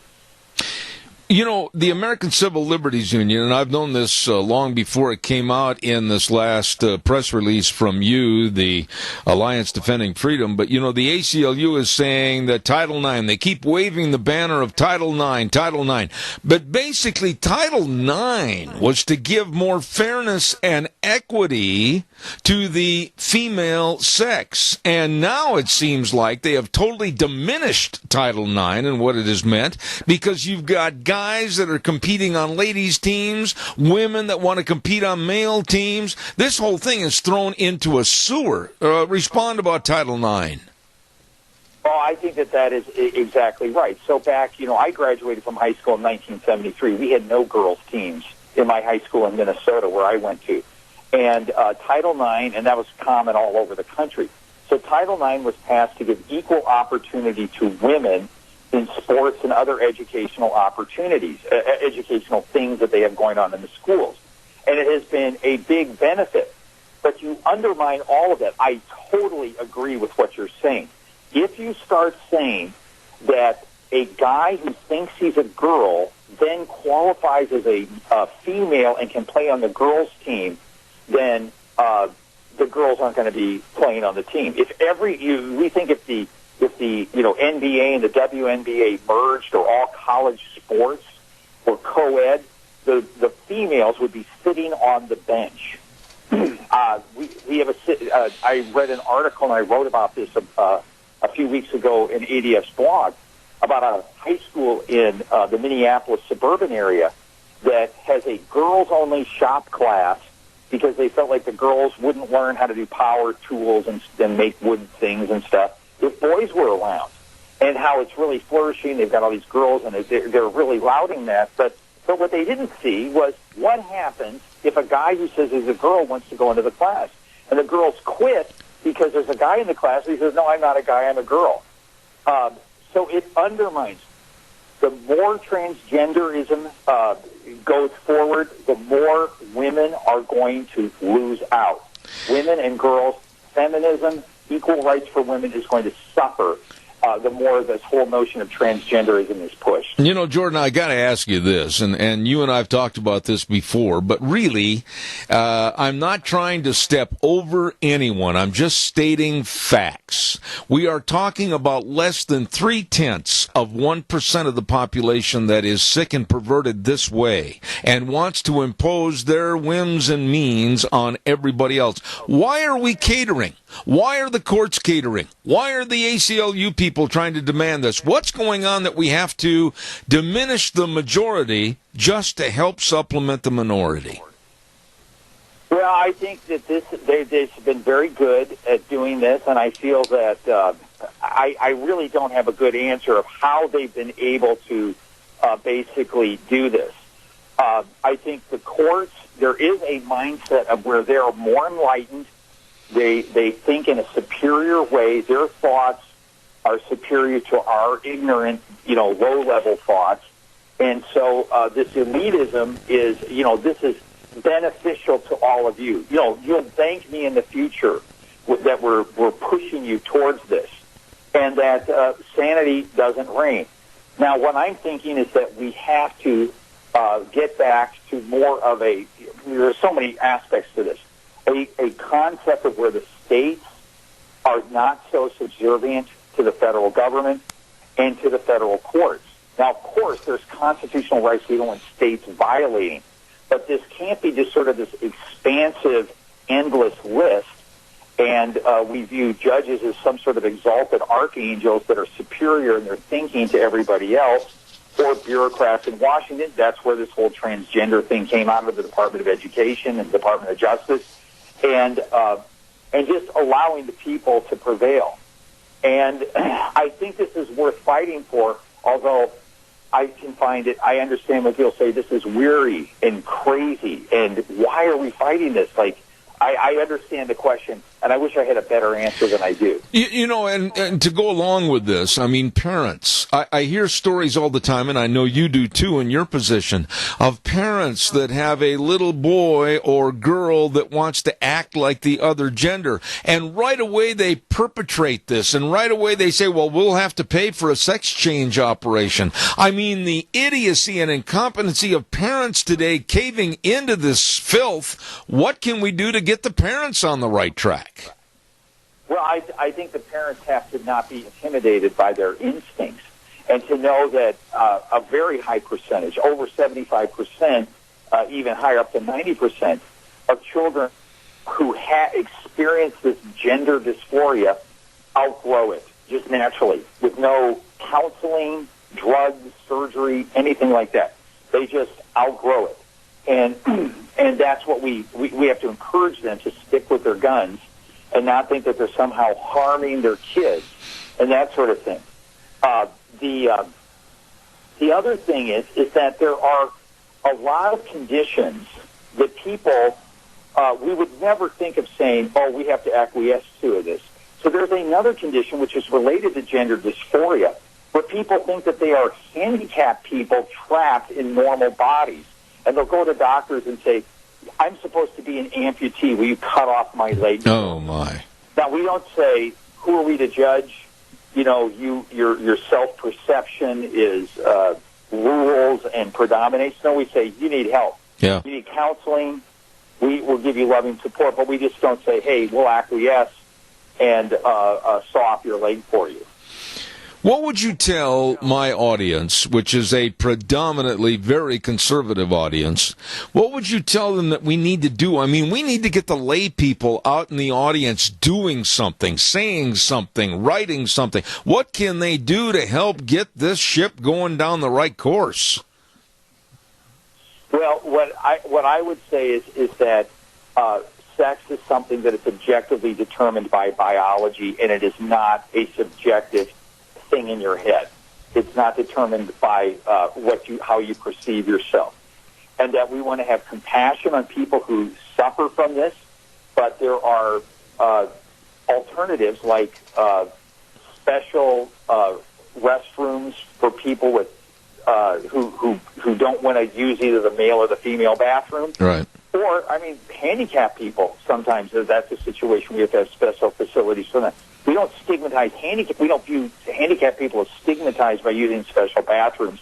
In the same way, if there's special bathrooms, that would be an alternative. But putting people in locker rooms for showering, that is something we have to protect the privacy of every individual student to be separated from members of the opposite sex so they're not exposed to them.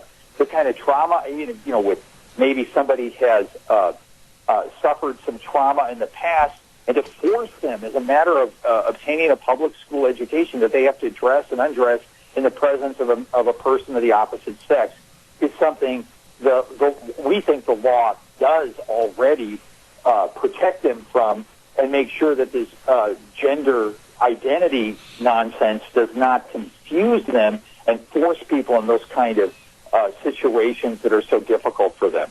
Let me ask you one final thought here this morning. We're seeing in a couple of days the inauguration of the Trump and his administration, and we have seen the absolute filth and sleaze eke out from the Obama administration for the last 8 years. Why? Why do you think the Democrats and the liberal left have chosen this very sleazy path to hang their hat on? Because they believe they're morally superior and that their thoughts are better than our thoughts, and that a traditional American way of thinking and more Judeo-Christian based on the Bible way of thinking is inferior, it is oppressive, that sort of thing. And rather than seeing it as something that's liberating and helpful and providing order so you can maximize liberty, and they just reject that. And I think that they promote too much focus on self, whatever the self thinks is paramount, and that brings the kind of destruction and negative results that we've been seeing. And I just thank God that the people who've been writing these kind of regulations and stuff are soon going to be reporting to a very, very different boss who does not agree with them. Absolutely. Jordan, now, along with the Alliance Defending Freedom, how can my audience follow you, ADF, and what's going on with these court cases? Please give us that information. Well, we have a Facebook page. You can follow us on Twitter. Our main website, Alliance Defending Freedom, or adflegal.org. And see what we have to do. Just be praying for us. We've got many, many different lawsuits dealing with religious liberty, the pro-life movement, and the right definition of marriage. And if anybody out there has situations, I mean, we've dealt with big cases we've talked about in Idaho, tell them to give us a call and be praying for us. And if you can, contribute to ADF, because we want to build a great alliance that preserves our liberties for our children and our children's children. Absolutely. Jordan Lawrence, attorney with the Alliance Defending Freedom and a good friend of this program. Jordan, thank you so much. God bless. Come back soon. Thank you. Thank you very, very much. Always enjoy having the lawyers on from the Alliance Defending Freedom. We are living in such a sick, perverted world right now. We just need a big broom and a dustpan and start cleaning things up. Time for the weather. And the weather is brought to you by some good friends of ours, really good friends of ours, Phillips, Oaks, Goodwin, Crane, and Company, CPAs. Oh, boy, it's that time of the year for tax return preparation, tax planning, retirement planning, bookkeeping services. They are the professionals, and they can and will help. You better believe it. 2 locations to serve you, 1710 Overland Avenue in Burley, number to call 878-7000, and 625th Street in Rupert, 436-5607. The best, helping you with your accounting services to the Minicash area for well over 50 years. Phillips, Oaks, Goodwin, Crane, and Company. And right now, here's the weather. Looks like we're going to be warming up this week, especially as we get towards the end of the week, but here's what the weather is for today. Looks like partly cloudy skies. Wind's going to be out of the northeast, right around 4 miles an hour. We are expecting a high of 18 tonight, low of 3. For tomorrow, mostly sunny skies, high of 25 with an overnight low of 17. Winds are going to be picking up out of the northeast, right around 10 miles an hour. Warming up for Wednesday under mostly cloudy skies, high of 34, overnight low of 29. We do have a slight chance of snow showers for Thursday, high of 36, overnight low of 20. And then for Friday, mostly cloudy and 34. That is your weather for Zebit the Rain. Gina, thank you. Excellent job. Appreciate it. Brought to you this hour by Phillips, Oaks, Goodwin, Crane, and Company. CPAs serving you. Todd Phillips, Rob Oaks, Mitch Goodwin, Leiden Crane, and more. Helping you with all your accounting and tax services at Phillips, Oaks, Goodwin, Crane, and Company, CPAs. All right, time to have you give me a call. I really want some folks to give me a call this morning. Come on, give me a jingle, 436-2244, 1-866-927-4587. We've had a lot of interesting people come on the program this morning so far, and we've got a lot left. Next hour, we've got James Taylor. I really enjoy having him on from the Heartland Institute in Chicago, Illinois. Anti-climate change folks, just like I am. And he's going to be on at 10:06, and then John Zamirek's going to be on at 10:30. So come on, give us a jingle, 436-2244, 1-866-927-4587. Give me a call. You know, I'm just going to say this, and I'd like your response. We are looking at about 3 days left of the Obama administration. I have never liked this man. I have never trusted this man. I have never, ever wanted his ideology to become prominent.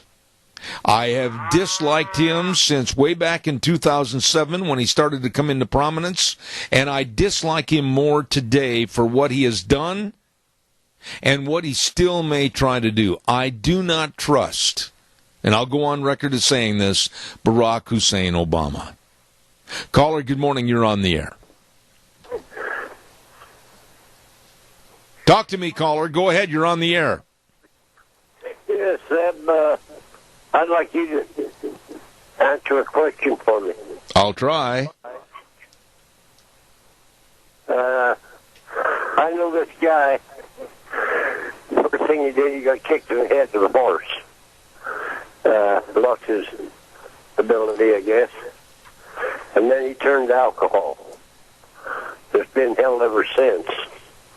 The law, don't forget the law, took him in and, oh God, I'm looking right now at his desk and his counter, and all I see is financial papers. Debt. Now, they wanted him to pay. They took his ability away from him, but what work he can do to help maintain himself. Plus, how's he supposed to do it? How's he supposed to get to the grocery store? How's he supposed to get to the pill shop? How's he supposed to get anywhere? He's not breaking the law. You know, I feel your pain talking about your friend. And I tell you, we've got kind of a spotty connection. I'm going to thank you for your call, and I'll respond to that over the air if you don't mind, sir. God bless you, and I'll respond right now on the air. Thank you. Thank you, sir. Thank you. You're welcome. You know, there are a lot of people in our society that can't work, can't have a job, or hold a job due to some kind of an accident, some kind of a mental or physical problem, and they seem to be ostracized in our society. when at the same time we have a welfare system in this country that will allow leeches and lazy, no-good slobs to stay at home, sit on the couch, eat bonbons, and watch television. I have said for a long time on this program, and many in politics have agreed with me, that it would be far cheaper to go through the files of each and every person that draws a check on welfare and find out the attributes and the merits as to whether or not they should be receiving a dole from you and I, the taxpayers. When I hear stories of people that have been injured and stories about how they've lost everything, I hear stories about how they've just felt so extracted from humanity they turn to the bottle or turn to drugs or whatever it is, it really saddens me. Because at the same time, the leeches, the worthless leeches, are sitting to home, living happy as a lark on your money and mine. There has got to be a renovation of the system, a cleaning up of the system, and a purging of the system to get the deadbeat leeches off the public dole and make sure only those that really need it and are desperate are the ones that we help. Calls welcome, 436-2244, 1-866-927-4587. Did I have another call coming in while I was talking there just for a minute? I thought I heard something. No, sir. By the way, how are you? I'm pretty good. I had a good weekend and everything, and it was just kind of taking the weekend and relaxing, and so in that way I could come back to work. All right, well, just let's hope that this crummy weather with the snow and the ice crystals and the ice, I not only managed to fall once over the weekend, I fell twice over the weekend, so please be careful on that ice out there, Wheels. Want to make sure that you stay safe and sound. I will do that. I'm thinking that maybe those studs for your crutches are coming into a good idea. Yeah, well, I need a big old fat pillow on my fat behind wouldn't hurt either, I'll tell you. Anyway. At least you can get out and do your exercising and everything. I know how much that means to you. Absolutely, my friend. Thank you very much. You're doing a great job over there. Thank you, sir. Coming up next hour, as I said, we've got James Taylor, and your calls will be welcome about the idiocy and incompetency of, like, even our local Times News and their editorial board believing in global warming and climate change and everything. Oh, my, it's all human caused. And then we're going to have John Zemerick on the air at 10:30 this morning. So we got a whole bunch of things left on this Monday.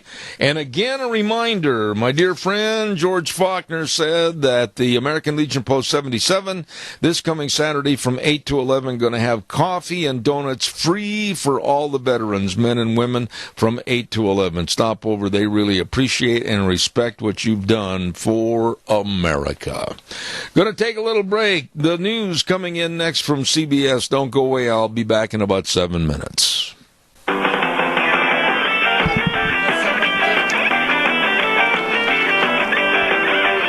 Oh my, here we go, hour number 3, and we're off and running, and we just got word. I'll tell you about that good word from Wheels in just a moment. Hopefully we can get our guest on the phone.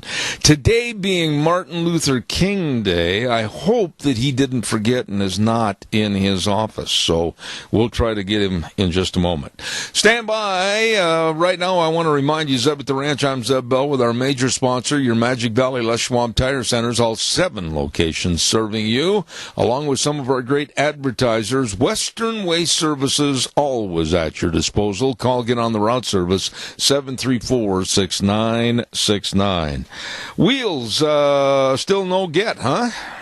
No, nothing. It just tells me that the person has a voicemail box that has not been set up yet, and then it directly hangs up on me.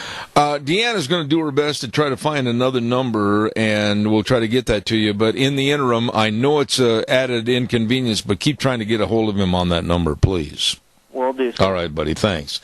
Meanwhile, back at the ranch, I'm sitting here wanting you to call. So now is a perfect time. You can talk about the Trump inauguration. You can talk about Obama fading into obscurity, or will he? You can talk about the liberal left and how they absolutely are doing all kinds of evil things to stir up more dissension in this country. We'll talk about anything. We'll talk about the great football games that were on yesterday, and I say great because my Green Bay Packers are one game away from going to the Super Bowl. My Aunt Miriam back in Wisconsin is walking on the clouds this morning. She's happy. And we'll talk about anything you want to talk about. So give me a jingle, 436-2244, 1-866-927-4587. Come on, this is your turn. I need your help. Come on, give me a call. While I'm waiting for your calls that I know are coming in, don't forget the great big Lee's Furniture Inventory Crunch. Oh my goodness, clearance sale going on, 75%. You can save up to 75% store-wide, and believe me, they're sacrificing all their clearance items at drastically reduced prices on mattresses and flooring and carpet and furniture. Oh my goodness, you better stop in today. Don't wait. Stop in today to Lee's Furniture, Floors, and more. Big inventory crunch going on right now. Save a lot of money. At 459 Overland and Burley, you stop in and see them today. All right, come on, your turn, 436-2244, 1-866-927-4587.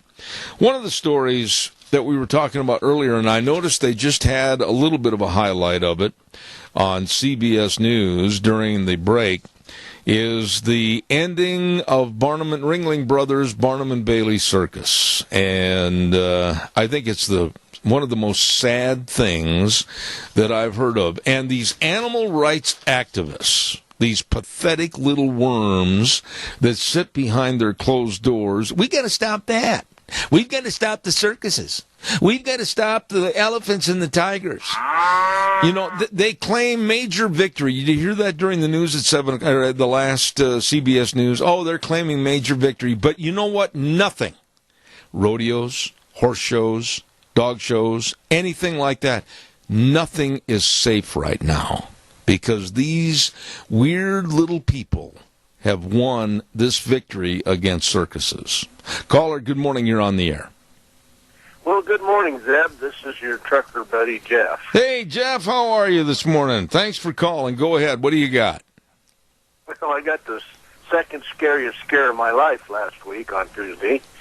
I was run off the road by another semi and almost wrecked the truck. Oh, where did this happen? Over by Caldwell. Oh, my. Managed to steer it down into the medium, and then the steep snow stopped me, and unfortunately I was stuck there for 8 hours in the medium, in the snow and the mud. Oh, my goodness. Well, I'm glad you're all right. I got through it all right. I survived it. Today's my day off. I'm just doing housework and washing my laundry and all that good stuff, you know, that us single guys got to do when they're day off. Well, I would imagine... I want to talk a little bit about that car circus thing. Yes. You know, when I was a kid, I went to a couple of circuses, and I was just absolutely at awe, you know, over the performances, you know, when I was a little kid. You know, I liked the clowns and the animals and stuff. You know, I really didn't see anything wrong with it. You know, this was a business of entertainment. And it was a good entertainment. Yep. It was good and clean and fun to go to, and, you know, I didn't see anything wrong with it. Well, and let me just say this, whether it's the circuses with their animal acts or whether it is the elephants, the tigers, the lions, etc., or whether it's going to be a rodeo, whether it's going to be a horse show, whether it's going to be a livestock show, whatever it is, these people will not quit until all animals are stopped from any animal usage at events whatsoever. Yeah, I understand that. And, you know, the rodeo livestock is some of the best cared for livestock that you'll ever see. I mean, you're preaching. I don't even know that. Yeah, you're preaching to the choir with me because I've been around that business for over 50 years. Yep. I just wonder how many of those people that are trying to put this stuff out of business, I wonder if they eat hamburgers and steaks and roasts and bacon and stuff like that, you know. Yeah. Just make you wonder. how much do they eat it? You know, do they really eat the meat? Well, I'm just really concerned about the future of all events. I'm concerned about the future of agriculture. I'm concerned about our farmers and ranchers. Wheels over at the station, we've got a lot of feedback. Watch that if you would, please. And I'm very concerned of what's going to happen now with the animals that were in the circus. I think that they're going to be literally turned out to pasture just to die, and then that's the end of it. And I think that's so sad. Yeah. Well, what about like things like you said, like dog shows, horse shows, all these other type of activities? Once they get the circuses down, yep. So what's next? They'll go after the rodeos. Yep. And they'll go after the dog shows and the horse shows, and pretty soon there won't be anything left. I agree with you. Listen, I am very glad that you're okay and didn't get injured. Thank you for your call. God bless you, man. Hopefully you'll be at Lunch Bunch. We'd love to have you. You bet. All right, thank you. Thank you. You bet. You know, this is really sad, this article in the paper, talking about when is the circus's final show. Well, it's going to be May 21st. And what will happen to the employees? Well, they're going to just literally have to find other means of a job and try to make a living. Wheels, did you get our guest? I wasn't able to, but Debbie Critchfield is on the line for you. She wanted to kind of help out and fill out the segment. Well, God bless her. And then tell that other caller I'll be right with them. Good morning. How are you today?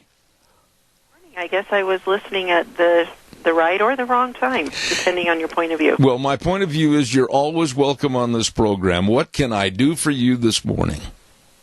Well, we are putting together, we as in the school district, are looking to put together a group of folks that would be interested in examining how the boundaries will all sort out in the community of Burley once we have 4 elementary schools that are online. And so if you've got folks that are interested in participating in something like that, I'd love to have them call the central office. They can leave their name and email. And anyway, that's an important part of the attendance zones once we get all these schools online, is figuring out who's going to go where. Now let me just say this from a layman's point of view. Here you said 4 elementaries, which is a God's blessing, showing that a lot of people are moving into this area, raising their kids, etc. But, you could really open up a poofaroo if you're going to have a meeting saying, I don't want to be in that district, I want to be in the other one. How do you solve that? I don't know. Maybe a lot of medication. I'm not sure. Other than there are certain parameters that we have already, a couple of them being we can't overload one particular school. Right. And so we've got to look at the distribution of students, and we don't want to have, one demographic of student at one school. We've got to be very careful, and there's a lot of federal guidelines as far as how we make up the school, as far as those types of things, economic factors and other things. And so we're always very conscious of that. And, of course, we want to keep people. We're not going to certainly zone a family that lives furthest away from the school to go that way. Right. But there's a lot of set things that we have to work in. And then, like you say, we just have to sort of navigate how people feel, too. Debbie, what's the parameters as far as what you look at? I mean, are there so many students allowed at a certain school? What are those numbers as in relationship to the teacher status, et cetera? How do you figure all this out? Numbers-wise, we look at what the facility was built to house. So the new elementary school in Burley, John V. Evans, we built that we don't ever want to put more than 600 kids there.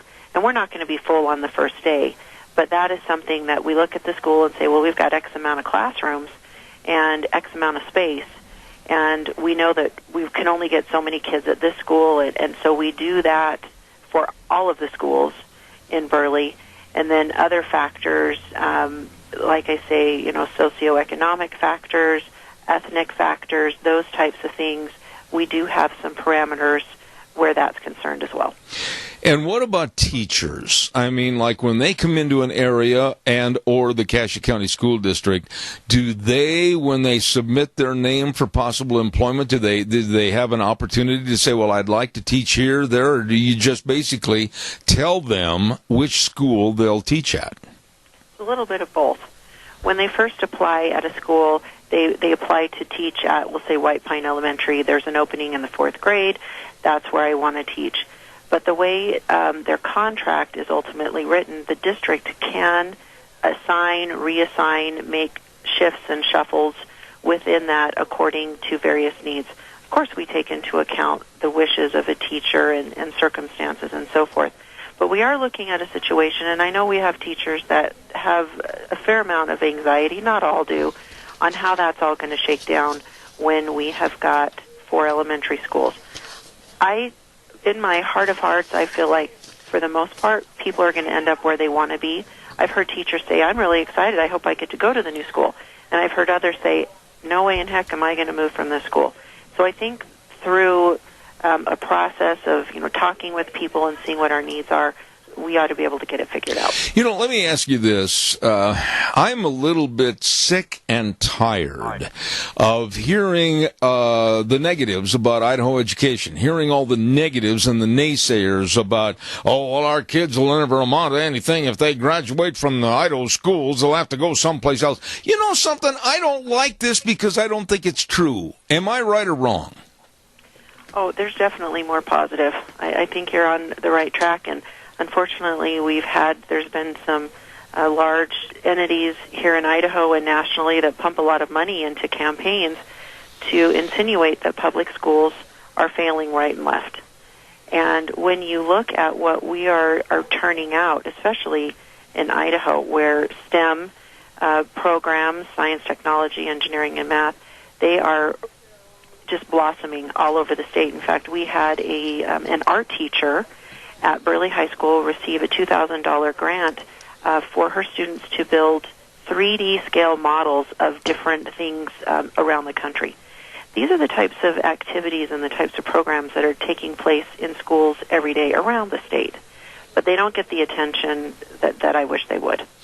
Well, I'll tell you what, I'm very encouraged to hear that you have 4 elementaries there in Burley, and that means people are looking to this area. It's going to increase not only the students in the schools, but the employment factors, new homes. I mean, it sounds like our area is really on a growing proposition.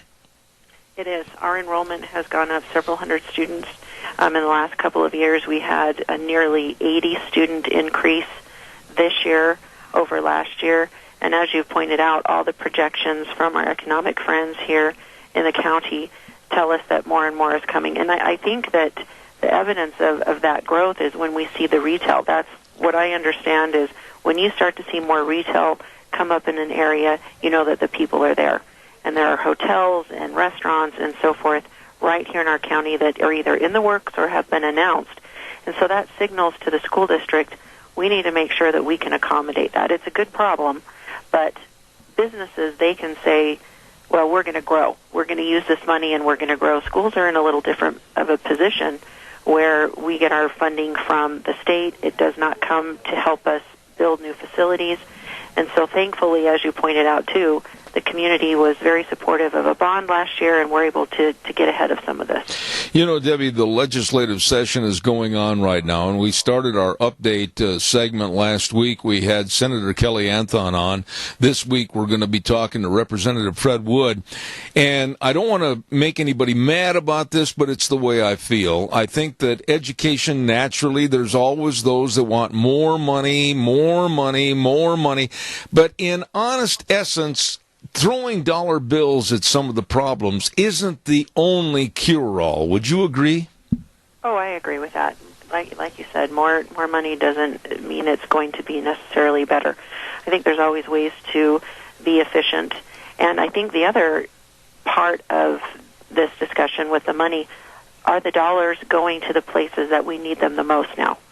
Every year, wise school districts, just like we do in our households, we take a look at where the money's been going, and maybe we need to shift and put more money in another place and remove from another area. And I think that education, and I can speak to this statewide, that's where we are. We're looking to say we've got a lot of money. 60% of the state budget goes to fund education. Right. How can we best use those dollars? Absolutely. You've only got so much. Now, I know that there's surpluses, but, I also agree with the stand of many of our legislators that you just don't take the surpluses and always spend them like a free ride to the mall. It's good to plan for a rainy day, and I'm sure you'd concur that that's probably the smart way to do it. Absolutely, and I believe 100% that Idaho nationally fared better than most states, the bulk of states nationally, when we had the recession.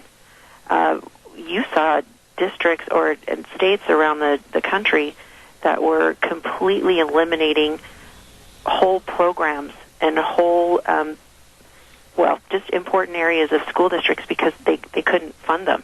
And it certainly wasn't a great time for Idaho, but we were able to weather that so much better than other states precisely because of what you described, that we had put money away and had been very careful with it. And one of the things that always irritates me is when you turn on the 6 o'clock news and you see what's going on in the ghettos. You see what's going on in the inner city of Chicago, L.A., Philadelphia, New York, wherever. And the lack of education, the lack of caring about education. And then we have people that are griping and condemning about what's going on here in the state of Idaho. It seems a little ridiculous sometimes to me. I agree with that. And that's been one of my personal issues with some of the federal education laws that we've had over the last 15 years. I believe that they were exactly designed for the Detroits and the Chicagos, places where there were some real concerns and mismanagement of funds and perhaps insufficient leadership. And then you look to a state like Idaho that had good management and that believes in local control. And so some of those programs, if not most of them, didn't drop into our state well. And so it caused some anxiety for teachers and for families. And so I am glad to see that states are, with this change, not only with the administration, but the changes in the laws, that we're able to get more flexibility back to the state where it needs to be. Let me ask you this, and you probably know more about her than most, and that's Betsy DeVos, the new Secretary of Education. Your thoughts on that Trump appointment? I wish that I knew more.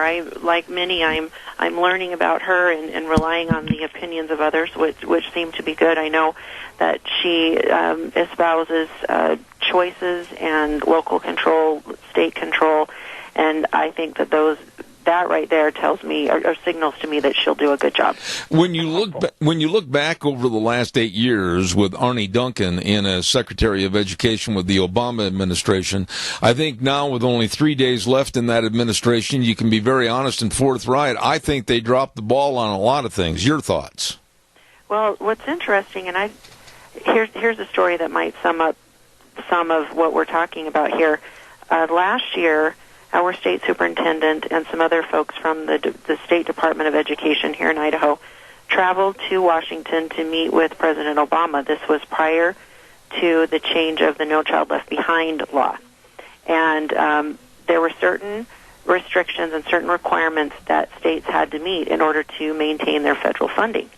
And President Obama told the group of state superintendents, as they met there, he said, I'm going to hold you to these requirements, and I'm going to keep the money from you if you don't do them. He said a Republican president put that into place, and I'm not changing it. So it was interesting that even though some maybe didn't think that was the best system, they wanted to hold that over everybody's head. Mm-hmm. All the Republican states, your Republican president put it in, and we're not going to change it. You're just going to have to do it. Thankfully, our Congress last December, not the one that just passed, but a year ago, December, came together and were able to remove some of the strictest requirements to make it a lot easier for states to function. Well, states and local control I like a lot better than having something filter down through the country from the Washington, D.C. area as a one-size-fits-all. I think that's stupid and ludicrous to think it's going to work. Oh, I agree with you. I think districts and states, I think it's important for states to have standards to say, here's our expectations, but how you reach those should come to the district. I mean, it's not even a one-size-fits-all in Cassia County. Every school has a different administrator. There's a different vibe. There's a different way of achieving the same goal. And that's when I think we get our most success, when we set high standards and then ask our schools to get there the best way that they can. Okay, well, Debbie, look at your wristwatch, or I'll look at my little atomic clock. We've killed off a whole bunch of time, and it was interesting. You really came in and bailed me out, I'll tell you. I appreciate it. Well, you have certainly helped us on more than one occasion, so I hope you have a wonderful day. God bless you. Thank you so much. Debbie Critchfield, Communications Officer with the Cassia County School District, and a very, very nice lady. Hey, by the way, speaking of which, on Thursdays we have a segment called Cassia County School Days, and we thank very much our friends that are the sponsors, and they are A Child's World at 1308 Overland in Burley. Oh, my goodness. Did you know that right now is the time to stock up on winter clothes? Well, yeah, it's winter, and you can save over 40%. I'm not kidding. And they have Cherokee scrubs and shoes. They've got puzzles, games. They've got everything for the entire family right there at A Child's World, 1308 Overland in Burley. And then our second sponsor is Ambulatory Surgery Center. Are you contemplating maybe having a glaucoma surgery or a colonoscopy or whatever? Give them a call. Give them a call and let them tell you all about their services and how they can save you money. Ambulatory Surgery Center, located at 1344 Highland Avenue in Burley. Number to call, 677-8888. That number again, 677-8888. Ambulatory Surgery Center and A Child's World, bringing you School Days in Cassia County on Thursdays at 10:10. Don't miss it. Right now, I look at the old clock on the wall. It's cold looking outside. Ay, ay, ay. I'd love to see something like 55 degrees and sunshine, please. We're going to send this back over to our main studios right now, and we'll be back with John Jamirick in just a few minutes. Don't go away. And now, back to Zeb at the Ranch on AM 1230 KBAR. To reach Zeb, call 436-2244 or toll free 1-866-927-4587. And now, here is Zeb Bell. Oh, thank you very much, and welcome back to our last half hour. And I always look forward to having this next man on our program, because you never know what's the matter, Wheels. You can't get him. I was just going to say I did get a hold of him, and I was just going to text you now to let you know that he needed an extra few minutes. I assume he just got out of a meeting, and so he needed to prepare. So he just asked for an extra few minutes. How much longer? You know, I love live radio, but not to the extent that I'm sitting here out on a branch that somebody's sawing off. How long does he want? He said 5 minutes, and that was about a minute or two. All right, well, call him back in 1 minute, and we'll get him on the air, okay? Once again, I love live radio. It just gets your blood pumping. Yeah. And I'll mention again, because this is worthy of mentioning, and thank you, the American Legion Post 77, thanking the men and women who have served our country with courage and commitment. And they're going to be putting out a free coffee and donuts at no charge to our veterans. That's going to be coming up this coming Saturday, January 21st, at the Wilbur C. Hall, American Legion Post 77 at 132 132 Wayne Street in Paul. And just a nice time to kind of say thank you to our veterans. So stop over there and enjoy on Saturday morning from 8 to 11. George Faulkner sent that to me, and God bless George. He was on the air with us last week. Nice man. All right, now, let's see if our guest is ready to go. Let's see if Wheels has him over there, and we'll try it again. John Zamirick, good morning to you.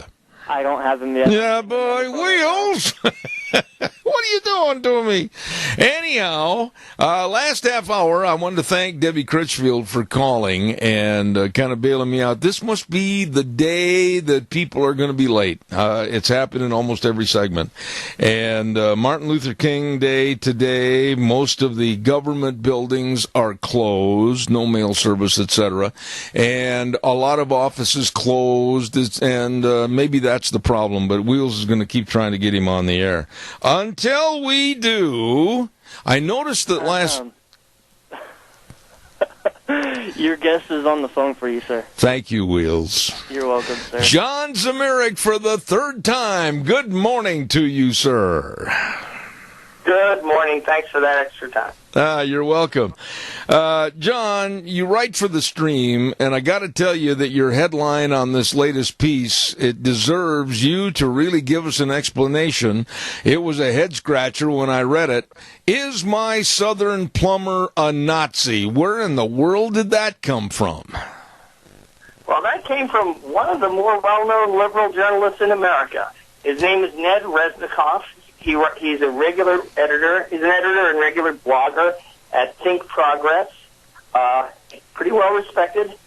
And he did a piece that I think was meant to show what a virtuous person he is and what a tolerant and enlightened American he is. Uh-huh. Because he was, I think he probably lives in Park Slope, Brooklyn, or one of those other coastal enclaves that went deep blue for Hillary while the rest of the country was deep red. He had someone in to fix his sink because, of course, he's not the kind of person who would know how to unclog his own drain. And the guy did a good job, was perfectly professional and polite and hardworking. But the whole time the guy was fixing his sink, he was having a panic attack. He was getting more and more frightened of this man. And the reason? This man had a Southern accent. That's it. He assumed that because this man had a Southern accent, he must have voted for Donald Trump. And if he voted for Donald Trump, it's because he hates Jewish people. And Ned Resnikoff is Jewish, and so he assumed that anybody with a Southern accent voted for Trump and hates Jewish people and might try to kill him. I'm not making any of that up. It was a full-bore, hysterical, hissy-fit panic attack. And he, instead of being ashamed of it and trying to hide it, he wrote a whole blog post about it. He wanted America to know all about it. I am sitting here scratching my head because I can't imagine the stupidity and the asinine attitude that the left has developed in this country. I mean, I heard this weekend that there's a church in California that said to their congregation they won't ever mention the name President Donald Trump for fear that it might throw somebody into an absolute hissy fit. What in the world is going on? This guy hires a plumber, and the guy comes over and has a Southern drawl, and he's afraid he's going to get attacked? What? Yeah. And then he went on in the piece to say, now I know, because I'm white and male, and my name, you can't necessarily tell I'm Jewish, I'm really the privileged one. I can only imagine how frightened Latinos and gays and women are all the time. We all live in a state of terror, and this is what you people voted for Trump. This is what you voted for. When I read it, wow, if I'd known that, I would have tried to find a way to vote for him again and again, maybe in several different states. John, wait a minute. This is a problem that, to me, indicates that the mental health of the left, the mental health of Democrats, is one which we should all offer them a sit down on the couch and give them an aspirin. They are absolute Looney Tunes. Is that the way you're perceiving this? I think it's partly genuine meltdown and partly a cold, cynically calculated attempt to delegitimize the results of a democratic election. And they're pulling everything out of the sewer, this nonsensical series of pornographic allegations that some hired spook came up with that no media outlet would touch before the election because they thought Hillary had it in the bag. Now that she lost, they're willing to do it to try to besmirch and delegitimize Trump's presidency.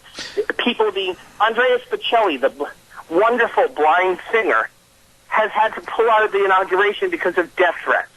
Okay, let's go over that. The left is offering death threats to blind people to stop them from singing in order to defend what they call civility.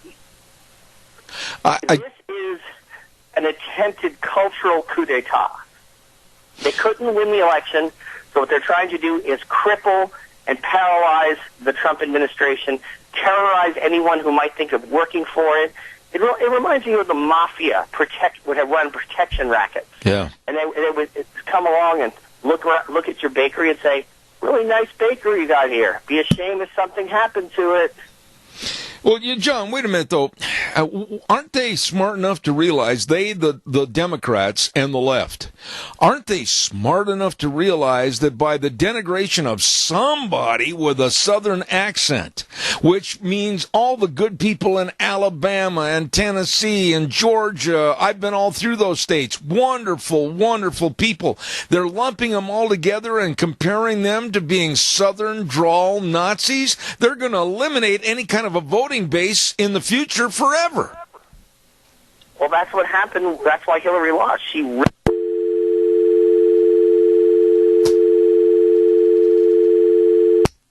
No, I get cut off.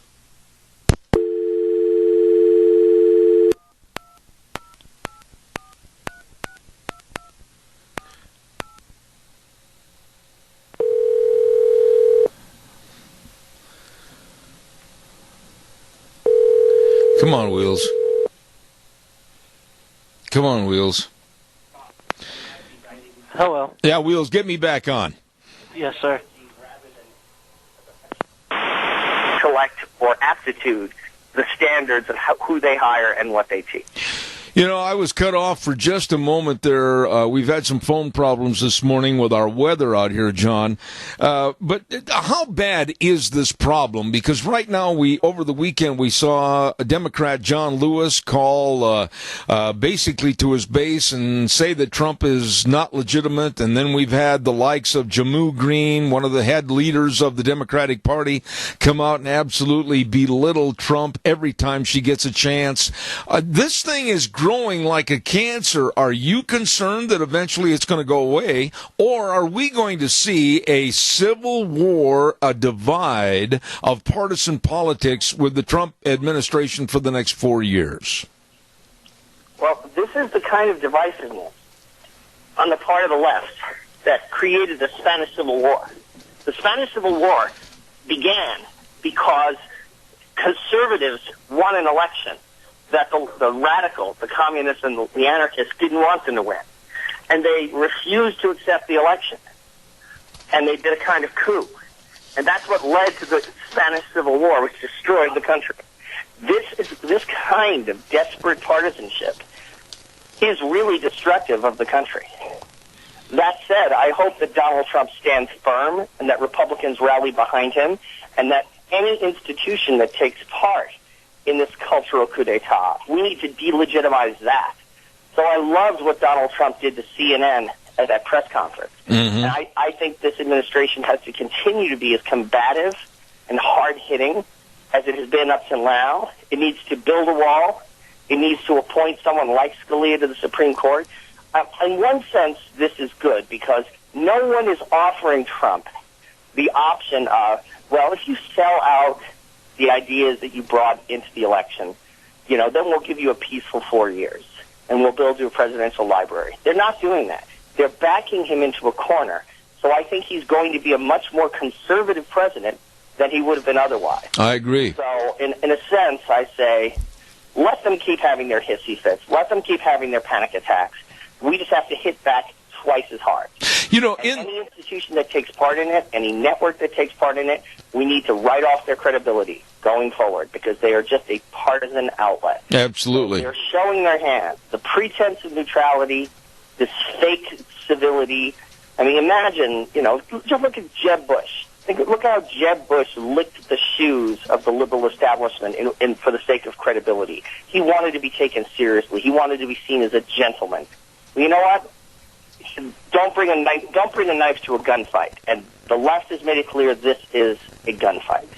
You know, I feel a lot of empathy and sympathy right now, more so than ever after talking to you, especially with the appointment of Jeff Sessions to be the Attorney General. Here is a man, and I know people that know him personally, and they have spoken so highly of him and his credentials and his personality over the many years, but here's a man that, quite frankly, has a Southern accent that is very upfront and very noticeable, and they're probably the elitists are treating him in the same fashion as the man that wrote that piece, correct? Absolutely. They'll use whatever they can. There are no rules. They've torn up the rule book. The left has torn up the rule book, and they are treating the battle for power in America as if it were a shootout in The Godfather, as if our country were a crime syndicate that we were fighting for power over because we want to run the loan sharking and prostitution operations. That's how cynical and ruthless the left is being.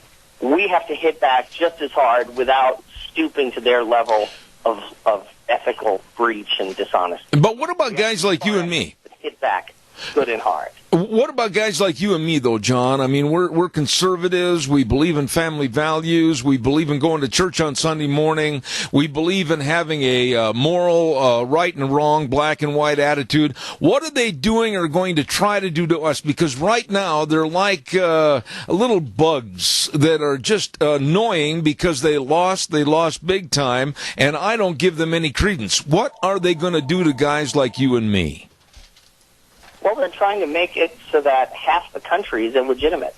I mean, all these celebrities not being willing to perform at the inauguration, they're spitting in the face of half the country. They're spitting in the face of the electoral majority that chose Donald Trump. I want to see the public start to boycott those people. Meryl Streep, we don't need to see your movies, or we'll bootleg them. What I said is, Meryl Streep's got a movie out now that I want to see, but I want to support her. So what I'm going to do is go to a theater, buy a ticket for a different movie, and sneak into hers instead. So the other movie makes the money. You know, and take like the other side of the coin, and I've got a lot of respect for this man because I've met him and I know him. I worked with him on one occasion, and that's Toby Keith, the great country singer. He just basically stood up and said, I support my country, I support our troops, I support the presidency, and I'm going to sing and nobody's going to stop me. That's the attitude that should prevail. Absolutely. It's not a partisan act to perform at the inauguration, but they're making it into one. Imagine if 8 years ago Republicans had said they were boycotting Obama's inauguration. Right. People would have said it was a racist gesture delegitimizing the votes of millions of African Americans.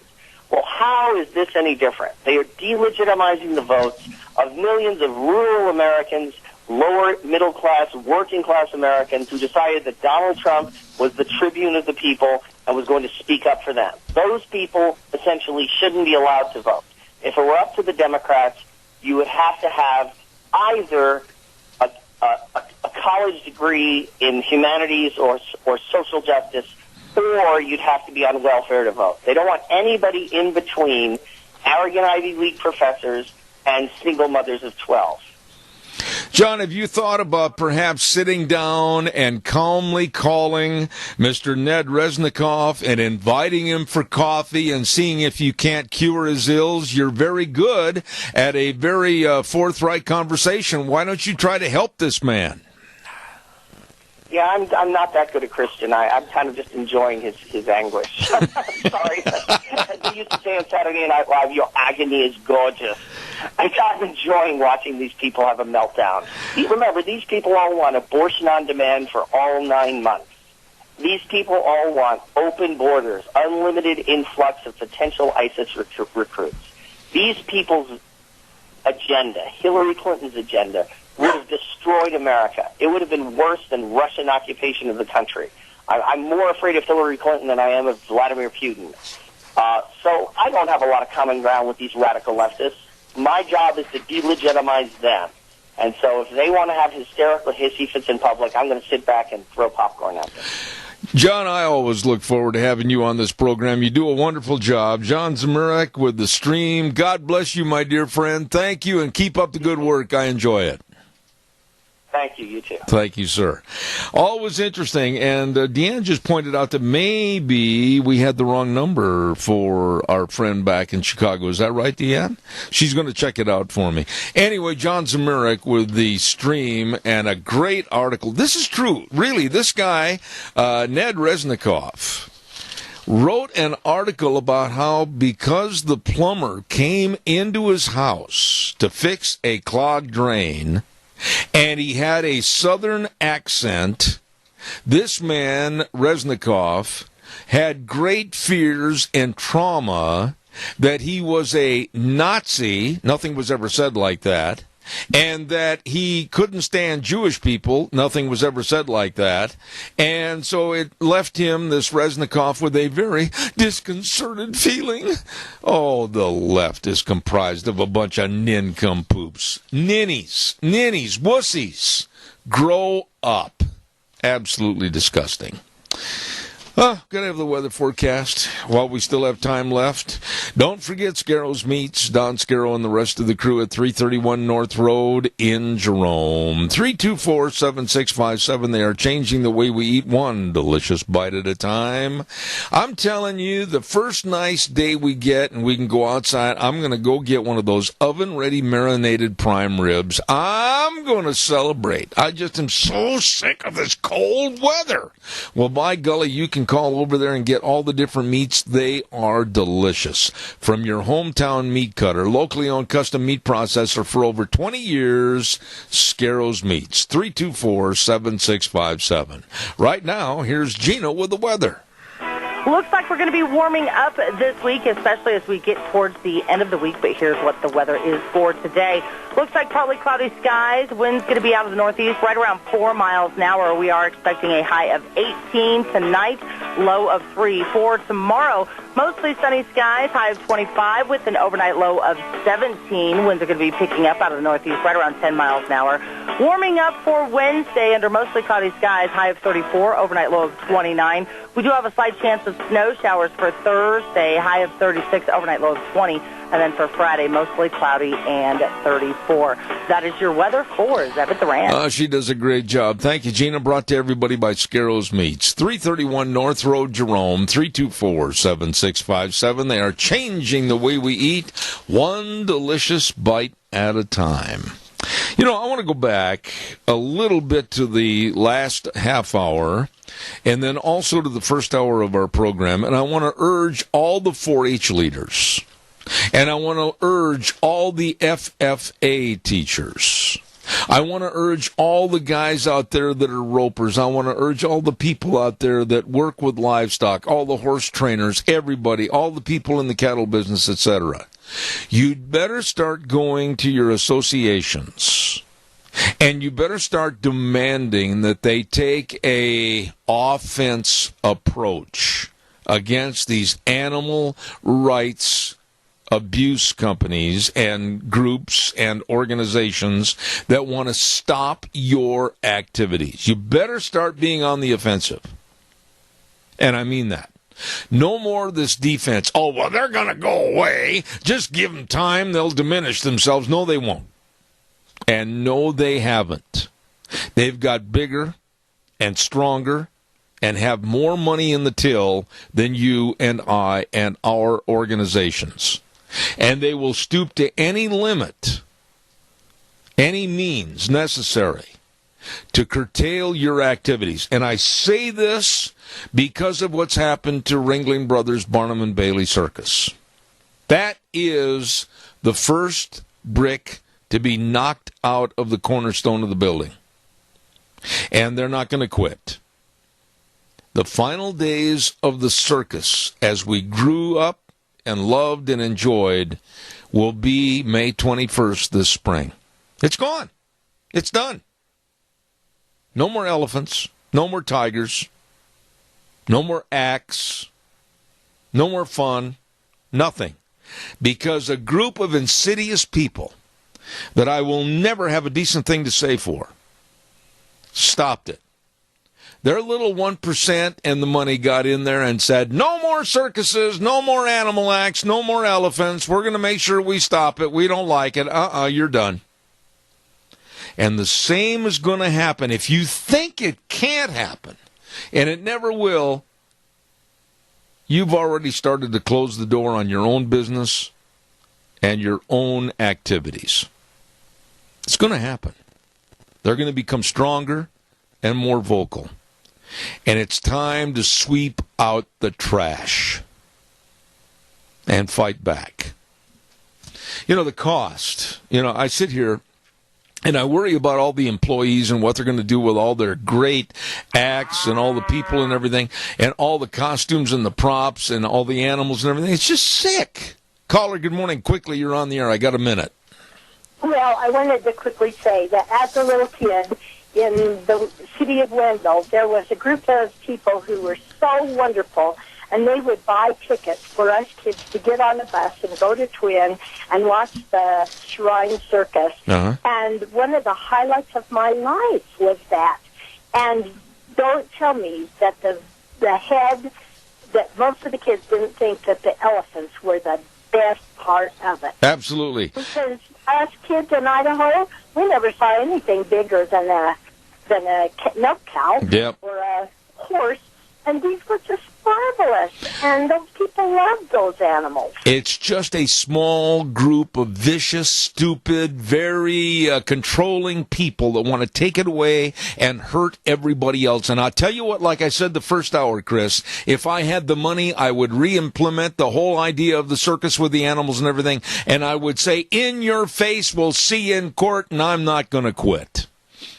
Well, and somebody needs to come out. Maybe we have a president now that might stand up for some of these things.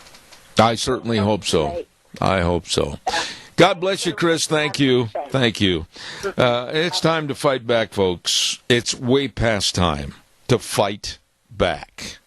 Don't forget your Magic Valley Les Schwab Tire Centers, all 7 locations serving you in the Magic Valley. Oh, my goodness sakes, they've got all the snow and the ice tires, the yuck and the muck tires. Oh, my goodness, all the traction tires that you need. Absolutely, for every kind of vehicle. Cars, pickups, SUVs, stop in and see them today. A lot of winter left. And don't forget, too, they've got all the tire chains, and they've got the best in batteries. A lot of cold weather is left, too. So please stop in and see them today, and just let them make sure that you're prepared for really bad winter driving conditions. All 7 Magic Valley Les Schwab Tire Centers, Lane and Rupert, Dave on Blue Lakes and Twin, Mike and Buell, Mike and Jerome, the Twist family in Paul, Daniel on Poline in Twin Falls, and my buddy Randy on Overland and Burley. They are the best. Your Magic Valley Les Schwab Tire Centers. Thank you, everybody. I mean that, for chiming in, calling in, and being a part of the program this morning. Thank you. I apologize that we couldn't get a hold of that one guest. I'll call him back, get him scheduled for later this week. But we'll be back here tomorrow morning at 8:06 on KBAR 1230, and then streaming live all over the world on ZebBell.com. God bless you and your family. Be careful out there. It's cold. The way things were are the way things ought to be. See you tomorrow morning.